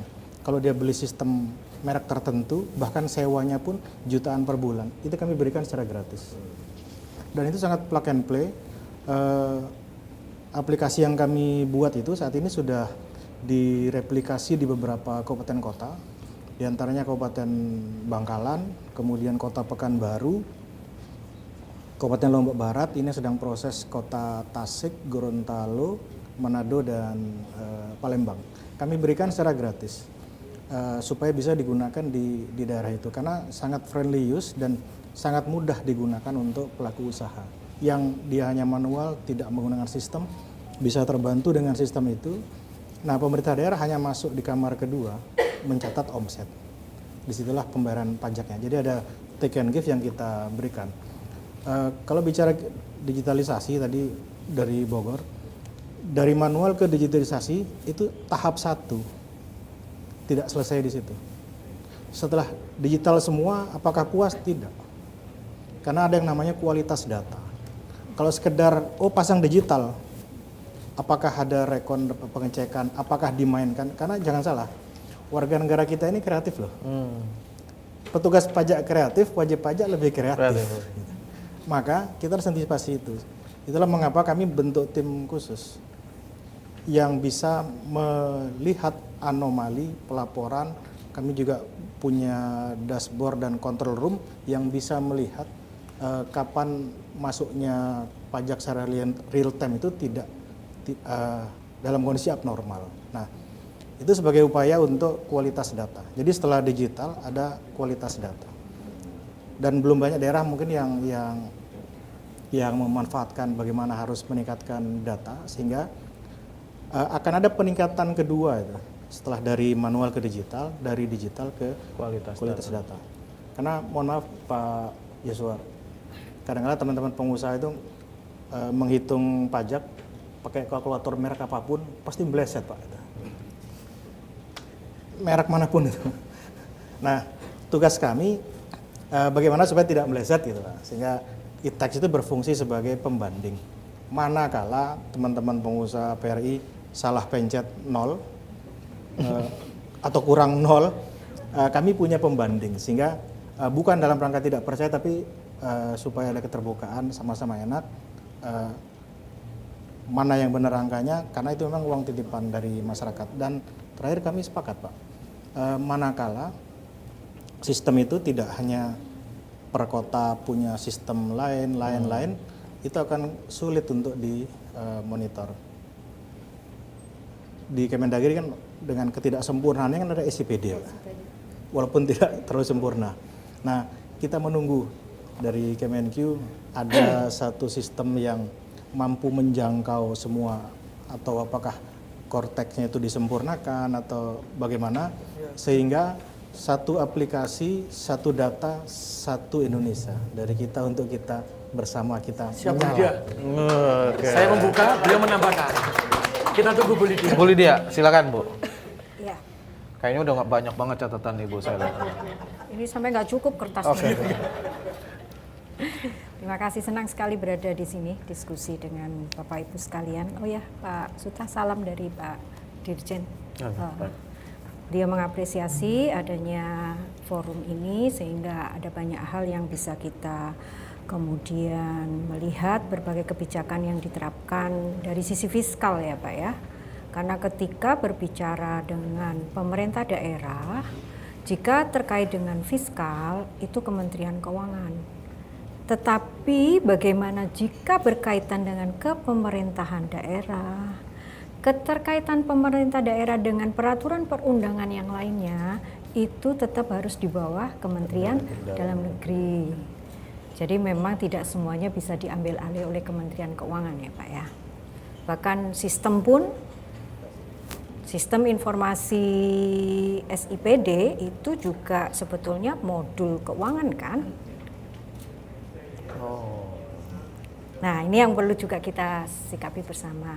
Apakah ketika kemudian SIPD sebagai sistem informasi pemerintah daerah sekarang namanya SIPDRI gitu ya, yang di situ ada modul penganggaran, modul pelaksanaan, ada modul pendapatan. Nah, mungkin pertanyaannya apakah iya gitu ya. Kemudian ada sistem lain yang harus mengakomodir terkait itu. Itu jika berbicara tentang sistem. Artinya Ibu melihat SIPD itu udah tepat Bu ya? Atau harus di... Kalau itu disebut sebagai sistem informasi yang kemudian digunakan untuk proses penganggaran, proses end to end dari mulai perencanaan sampai pelaporan, betul ya Pak? Konfirmasi lagi nih, dari perencanaan sampai pelaporan ya. Artinya itu kan sudah suatu sistem yang memang menghubungkan antara proses bagaimana merencanakan, kemudian bagaimana perencanaan kan ada belanja, ada pendapatan. Nah, kalau belum sempurna ya memang perlu disempurnakan gitu ya. Nanti kemudian jika sistem di Indonesia itu tidak bolehlah berdiri masing-masing, kalau kemudian ada bagian yang di interoperabilitas atau di interkoneksi, itu sangat mungkin sekali. Jadi sumber data terkait orang bayar pajak, baik pusat maupun daerah itu bayarnya di bank, ya. Tetap ada yang bayar tunai, tetapi kan masuk ke rekening kas umum daerah tetap di bank. Artinya catatannya itu sudah melalui catatan mekanisme sistem perbankan yang notabene bank itu selalu connect dengan modul penerimaan negara atau MPN yang saat ini sudah generasi ketiga yang salah satu modulnya juga dipakai untuk setoran pajak pusat. Artinya kalau mau interkoneksi itu sangat memungkinkan. Itu tinggal masalah tadi kita mau mensinergikan antara kementerian lembaga atau tidak, karena masalah ekosektoral ini juga menjadi isu krusial, betul ya Pak? Iya. Nah itu ya. Dirobohkan aja. Ya. Nah saya menyikapi dulu yang terkait dengan masukan dari Bogor dan juga pandangan dari Dinas Lingkungan Hidup tadi. Begini konteksnya. Kita harus melihat bahwa belanja pemerintah pusat, ya, belanja pemerintah pusat, belanja kementerian lembaga, dan belanja transfer ke daerah itu belanja APBN ya. Itu menjadi satu konteks kesatuan yang tentu ini menjadi kesatuan yang tidak bisa dipisahkan, yang saling melengkapi antara belanja KL dan juga belanja transfer ke daerah. Karena pada hakikatnya ketika belanja kementerian lembaga atau belanja pemerintah pusat, penerima manfaatnya juga ada di daerah masing-masing. Artinya jika belanja APBN itu sebagai multiplier efek perekonomian, itu ada di daerah masing-masing, tidak hanya ada di Jakarta. Poin pertama itu yang menjadi catatan. Artinya penerima manfaat itu ada di semua daerah meskipun itu belanja pemerintah pusat. Pada saat penghitungan TKD kemarin, itu sudah mempertimbangkan dengan baik bagaimana operasional daerah dalam belanja pokok itu terpenuhi. Maka Pak Yosua sepakat bahwa tidak ada Pemda yang minus. Pasti tercukupi karena karena penganggarannya dihitung berdasarkan belanja yang telah dilakukan oleh pemerintah daerah dari beberapa tahun terakhir, dan itulah yang dijadikan dasar untuk mengalokasikan transfer ke daerah. Hanya bedanya transfer ke daerah yang saat ini itu hanya untuk belanja pokok, tidak ada yang peruntukannya untuk belanja modal. Ada di angka fisik tetapi hanya kecil. Itu ya. Artinya kita harus menyikapi kondisi saat ini. Kalau dibilang dirijen, ya dirijennya adalah bagaimana Presiden Republik Indonesia mengatur pengelolaan keuangan negara untuk program-program prioritas pemerintah saat ini yang notabene penerima manfaatnya adalah di semua daerah, yang guliran perekonomiannya yang akan merasakan dampaknya juga di daerah. Itu poin yang pertama. Kemudian poin kedua, Pak Menteri Keuangan pada beberapa waktu yang lalu juga menyampaikan bahwa untuk 2026 akan dilihat lagi bagaimana dengan kondisi keuangan negara saat ini. ya, dievaluasi setiap periodenya untuk kemudian kebijakan seperti apa yang tepat untuk supaya belanja pemerintah pusat dan belanja transfer ke daerah ini bisa berjalan seiringan dan tentu sesuai dengan apa masukan dari Bapak Ibu sekalian tadi. Poin yang berikutnya, jika kemudian saya ditanya langkah konkret apa ya yang bisa dilakukan, tadi beberapa sudah disampaikan secara konkret. Sebetulnya catatan saya di sini itu langkah konkret untuk kunci penguatan PAD-nya adalah yang pertama adalah basis data. Betul, ngomong satu data Indonesia. Tapi apakah betul sekarang kita punya satu data Indonesia? Berangkat dari ngomong data kendaraan bermotor. Ya, kepolisian punya datanya, Bapenda masing-masing punya datanya. Pertanyaan saya, sama nggak datanya? Tidak. Dan jika kemudian ditanya peran pemerintah pusat apa? Sampai dengan saat ini kami sedang mencoba untuk mengupayakan bahwa data kendaraan bermotor itu bisa dijadikan sumber penghitungan potensi oleh pemerintah daerah terkait pajak kendaraan bermotor. Tapi data yang mana yang akan digunakan sebagai dasar potensi? Maka dari pemerintah daerah, saya menjawab pertanyaan Pak Eri, pemerintah daerah tidak hanya semata dijadikan sebagai objek, tetapi menjadi subjek karena menjadi bagian dari samsat nasional. Ya, meskipun ada di daerah-daerah, tetapi itu menjadi gabungan dari samsat nasional. Pak Suta, hari ini data kepatuhan kendaraan bermotor itu masih 57%. Oh, masih jauh ya. So, maka saya boleh ngomong 8 dong Pak, karena masih 47% ini potensinya. Ya. Sekarang harus menjawab tuh, digitalisasi itu tidak hanya proses pembayaran, tetapi bagaimana proses tracking untuk sampai kepada kepatuhan, untuk bisa dijadikan sebagai dasar pemeriksaan, untuk bisa dijadikan dasar pengawasan. Apakah digitalisasi yang dibuat saat ini sudah sampai ke situ? Belum. Karena digitalisasi masih pada tataran proses pembayaran yang non tunai. Kita belajar dari Bogor, kita juga belajar dari Malang. Jadi di Bogor itu Pak bagus, mereka punya peta fiskal kadaster, ya Bu ya, peta fiskal. Jadi mereka punya peta fiskal itu tidak hanya nembak PBB Pak, tapi nembak PBJT juga. Artinya Bogor punya praktek baik. Praktek baik yang dilakukan di Bogor bisa kita ekskalasi. Maka tadi kan di challenge sama Pak Bisma, sama Pak Bima, sama Pak Fatoni, ini bisa di-report Pak nanti Pak. Jadi yang praktek baik sudah dilakukan di Bogor, di ini, silakan itu kemudian di-share kepada seluruh kota. Targetnya kota ya, karena apeksi ya.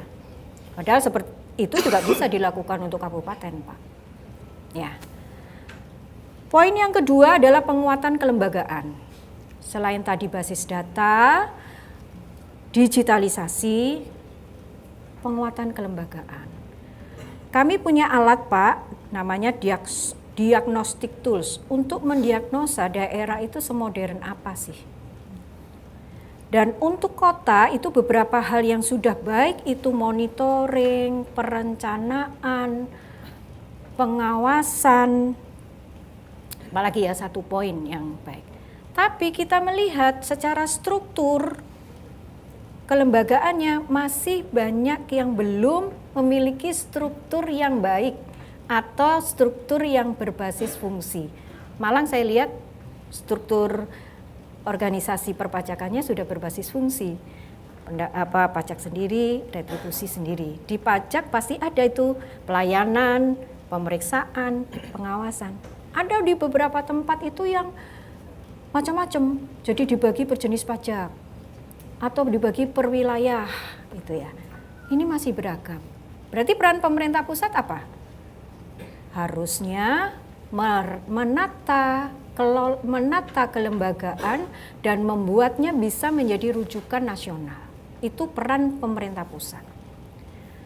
Poin yang berikutnya, jika terkait dengan basis data, ini mumpung ada Pak Penasihat PHRI, Pak Yosua di sini, kami melihat data seperti ini, Pak. Kunjungan wisatawan itu naik, Pak. Tapi BPJT Hotel, berarti ada fenomena saat ini, wisatawan itu tidak nginap di hotel. Di Malang ada beberapa banyak yang villa-villa non formal, ada kemah-kemah atau tenda yang sekarang disebut apa? Glamping. Nah, bagaimana PHRI bisa memberikan dukungan terkait merapikan basis data online transportation OTA ya Pak namanya ya Pak, Airbnb dan sebagainya, karena di situ ada potensial loss yang sudah bisa kita deteksi. Nah, jika kemudian berkaitan dengan sistem aplikasi, kami sudah mulai berpikir juga Pak Eri, bagaimana Kortek, di Kortek itu ada namanya Digimap juga. Itu bisa difungsikan untuk digunakan juga oleh pemerintah daerah. Jadi daerah tidak perlu membangun sistem yang baru, tetapi bisa bersama-sama melihat apa yang bisa digunakan dari bagian dari Kortek. Pak Handi tadi mengatakan ketika melakukan digitalisasi, bukan setelah digitalisasi langsung terjadi dampaknya. Ada milestone-nya, sama dengan ini. Kami berharap nanti memang harapan Pak Eri, harapan Bapak Ibu sekalian bahwa untuk sistem perpajakan daerah itu bisa diakomodir bagaimana development sistem perpajakannya dilakukan oleh pusat. Saya berharap sih dari Kemendagri juga memiliki sign yang sama dan tidak harus terbatas ini kerjakan Kementerian Keuangan, ini kerjakan Kementerian Dalam Negeri, karena konteksnya kan kita harus bersama-sama. Mungkin itu Pak Suta. Oke, terima kasih. Kita beri tepuk tangan Bu Lydia nih udah ngasih catatan-catatan yang menarik saya rasa ya. Ngasih PR Pak. Tapi kalau saya lihat ini paling banyak PR-nya itu sebenarnya Pak Ketua Apeksi. Ketua Apeksi ya. Jadi mungkin ini kita di sesi yang terakhir ini coba kita merangkai kira-kira betul nggak catatan-catatan saya nih Pak Ketua dan Bapak Ibu sekalian. Tadi yang menarik tapi saya rasa dari disampaikan Ibu Lydia tadi menarik ya. Jadi kelihatannya pengurangan TKD ini signifikan, tapi sebetulnya spend dari APBN terhadap daerah sebetulnya itu justru sangat besar dan itu juga justru menimbulkan multiplier effect yang harusnya juga disambut di daerah dan di kota. Jadi memanfaatkan multiplier effect yang ditimbulkan dari spend yang besar yang dikeluarkan dari nasional ini ke daerah, saya rasa itu sesuatu yang mungkin harus juga betul-betul ditangkap oleh dinamika yang dilakukan oleh kota gitu. Saya rasa itu karena jumlahnya cukup besar Bu ya. Seberapa besar dibandingkan sebelumnya Bu? Kalau total anggaran yang dikeluarkan ke kota ini sekarang, Pak Eri. Yang apa itu? Dari APBN yang digelontorkan melalui program di APBN ke daerah, sebetulnya dibandingkan sebelumnya berapa besar Bu? Kan ini TKD dikurangi ya, tetapi ada spend yang besar dari APBN yang ditujukan ke kota, atau ke daerah. Kalau agregasi nasionalnya ya dari 1,3 ya, 1,3 ya, 1,3 program prioritas itu kan penerima manfaatnya semua di daerah. Ya artinya ada. Itu yang dari program prioritas saja.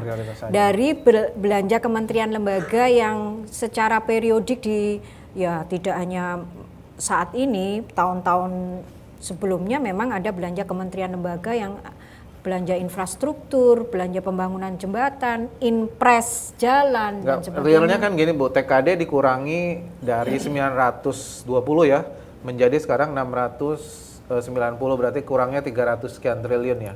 Ya, Nah, dana yang digelontorkan pusat ke kota lebih dari 300. lebih dari 300. Nah, itu saya rasa poin ya, ada catatan yang menarik. Kemudian tadi itu saya juga melihat di sisi yang lain, ini untuk melihat kondisi semacam ini memang tidak bisa tidak perlu ada kolaborasi nih. Kolaborasi ini terbagi dengan berbagai macam tingkatan. Pertama, kolaborasi antara kota dengan pusat. Kemudian ada juga kolaborasi antara kota dengan kota. Minimal di apeksi 98 kota. Yang tadi Pak Caeri udah ngomong perlu ada nih indeks komoditas ya kan. Ini kan bisa bekerja sama dengan kota. Kalau dalam konteks kolaborasi pemerintah kota dengan government itu penyamaan sistem yang tadi disampaikan oleh Pak Hendy juga. Tapi juga ada tingkat kolaborasi Pemkot ini dengan swasta yang tadi disampaikan. Tapi ada dengan catatannya, jangan labeling, kemudian ada justru rasa sama-sama untuk dengan kebersamaan, rasa saling jujur untuk bersama-sama membangun kota. Nah kemudian ada juga langkah-langkah konkret yang harusnya dilakukan tadi. Ini quick win ya, saya rasa kalau dari Ibu Lydia tadi, kan tadi juga merespon apa yang disampaikan Ibu. Pokoknya kita nih sekarang lagi fokus lah digitalisasi, pokoknya nambah pendapatan. Berpikirnya pendapatan ini dari mana gitu. Tadi Ibu udah ngasih contoh itu. Contoh misalnya kepatuhan soal kendaraan bermotor, itu aja masih 57%. 47. 57 ya? Kepatuhannya. Ya artinya masih ada 43%. Itu ruang yang sebetulnya, itu kan juga harus kewajiban ya, yang harus betul-betul dipatuhi. Nah, kemudian ada juga quick win tadi, ini banyak sistem yang sudah diprakarsai oleh anggota APEKSI ini. Ada Surabaya, ada Bogor, ada Malang yang bisa langsung diterapkan di seluruh kota gitu. Bahkan bisa menjadi inspirasi untuk kabupaten dan yang lainnya. Nah, kalau dari sistem yang ada di pusat sendiri tadi ada diagnostic tools ya yang bisa digunakan untuk melihat secara lebih utuh reformasi kelembagaan seperti apa yang harus dilakukan di kota. Nah, apakah itu semua cukup menjadi jawaban untuk kota ini pada akhirnya bisa meningkatkan PAD kota dan akhirnya mengatasi turbulensi ini? Nah, saya rasa Pak Ketua APEKSI ini yang harus kira-kira menyampaikan pandangan sekaligus mungkin menutup. Tapi sebelum Pak Caeri, mungkin saya minta dari masing-masing ada semacam kira-kira dari diskusi tadi Pak, kira-kira menurut Bapak masing-masing satu kalimat, kira-kira apa yang harus kita lakukan ke depan untuk mengatasi turbulensi fiskal kota ini. Dimulai dari Pak Hendy, nanti Caeri penutupnya. Pak Hendy. Kreatif, kolaborasi, kebersamaan. Kreatif, kolaborasi, kebersamaan. Kalau dari Pak Hendy. Oke, kita beri tepuk tangan ya Pak Hendy. Kreatif, kolaborasi, kebersamaan. 3K. Pak Yos gimana Pak Yos? Kalau saya sih positif dan bersama kita bisa. Positif dan Harus bersama positif, gitu. Harus positif, harus energinya positif. harus positif. Harus positif. Oke. Bu Riatu? Transparansi fiskal. Transparansi fiskal. Oke. Ibu Lydia? Kayaknya udah banyak yang ngomong tadi. Utamanya apa Bu? Untuk mendorong PAD itu tidak semata-mata tarif, tapi bagaimana basis data, kelembagaan, dan digitalisasi diperbaiki. Oke, terima kasih. Nah sekarang tugasnya Pak Ketua nih yang paling banyak. Silakan Pak Ketua. Matur nuwun Mas Suta, ini kalau saya rangkum sama nih. Berarti kita ini harus mulai dengan data yang sama. Tidak ada ego lagi, apakah saya pemerintah pusat ataukah pemerintah daerah. Contoh tadi beliau sampaikan terkait dengan BPKB motor. Maka sebenarnya kalau ini satu bagian, satu aplikasi, maka serahkan saja kepada daerah untuk ngecek setiap rumah betul nggak ada data ini. Sehingga tidak ada lagi, ini sifatnya data rahasia. Karena kita ini pemerintah daerah, pemerintah provinsi, pemerintah pusat adalah NKRI, sama-sama pemerintah sesuai dengan Undang-Undang Dasar 45, mewujudkan kesejahteraan umum dan mencerdaskan kehidupan bangsa. Jadi tidak ada data dari pemerintah pusat itu menjadi rahasia, kami tidak bisa mengetahui di daerah. Tapi kami memiliki sebuah perjanjian umumnya begitu. Itu sepakat saya Bu, dengan satu data. Dengan tadi model yang sudah data tadi, maka kita harus bisa dengan pengusaha itu, saya sepakat dengan Pak Joshua, mereka harus nyaman. Mereka bukan penjahat yang dikatakan mereka akan ngemplang pajak, bukan. Pemerintah harus ingat betul bahwa kehidupan pemerintah itu juga bekerja sama dengan pihak swasta. Tapi bagaimana pihak swasta itu punya trust untuk tadi harus membayar, tapi lewat aplikasi yang memang harus terkoneksi satu dengan yang lainnya, yang seperti sudah dijalankan oleh Pak Handi tadi. Maka di sini ada satu kekuatan besar, sehingga apa yang disampaikan oleh Bu Riyato tadi terkait dengan transparansi fiskal, maka orang akan tahu nih, kekuatan fiskal Surabaya itu berapa sih? Kekuatan fiskalnya Malang berapa? Dengan apa? Dengan kejujuran yang tadi sudah bisa masuk dari pendapatan. Kekuatan Bogor berapa? Yang dari pendapatan pajak-pajak tadi semua masuk, sehingga TKD nanti, jika diperlukan TKD dari pemerintah pusat, itu akan tahu, oh ternyata kemampuannya sekian, maka TKD-nya cukup sekian. Dengan data-data yang satu data tadi. Dan ini memang tugas berat, berarti nanti kita harus menuju ke Pak Mendagri dan Pak Menteri Keuangan untuk akhirnya membuat satu data ini. Karena tadi semangat saya dengan Pak Handi SIPD itu perencanaan Pak, masuk membuat anggaran. Tapi seharusnya ada lagi tahapan ini. Setelah ini itu adalah pemaketan. Ini dipaketkan mana yang lelang, mana yang PL, mana yang, ya harusnya ada pemaketan lagi dari anggaran ini. Setelah itu barulah kita bicara terkait pencairan keuangan. Ini kan masih di depan.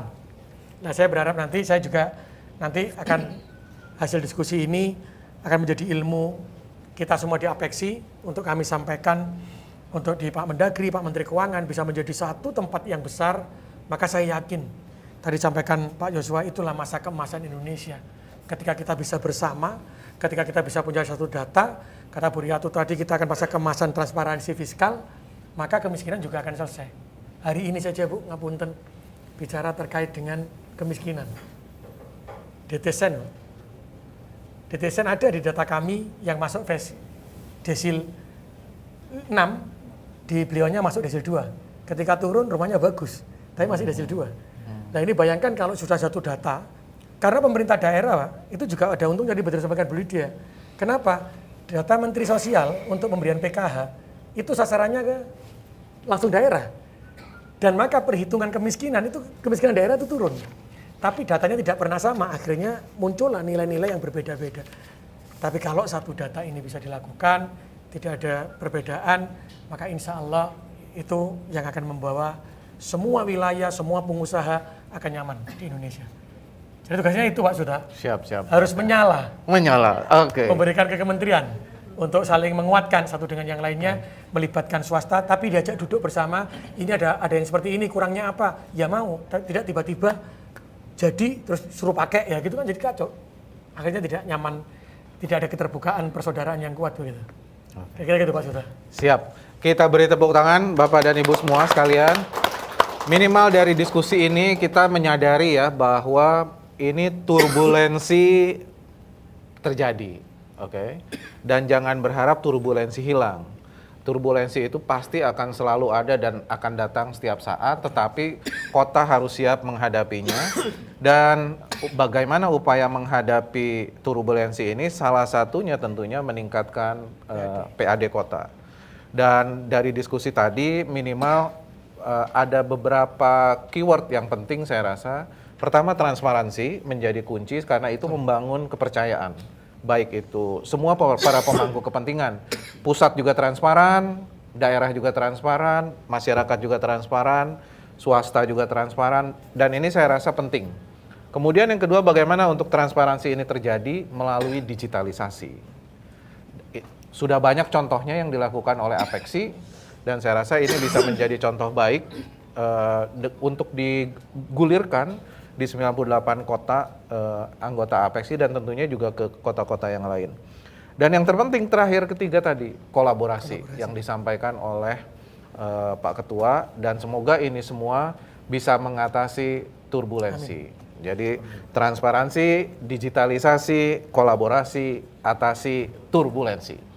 Oke, terima kasih semuanya. Terakhir, kita sama-sama menyuarakan yel-yel suar. Nyalakan suar, Chief. Menyala. Oke, terima kasih Bapak dan Ibu semuanya. Thank you. Thank you. Saya matur nuwun, Pak.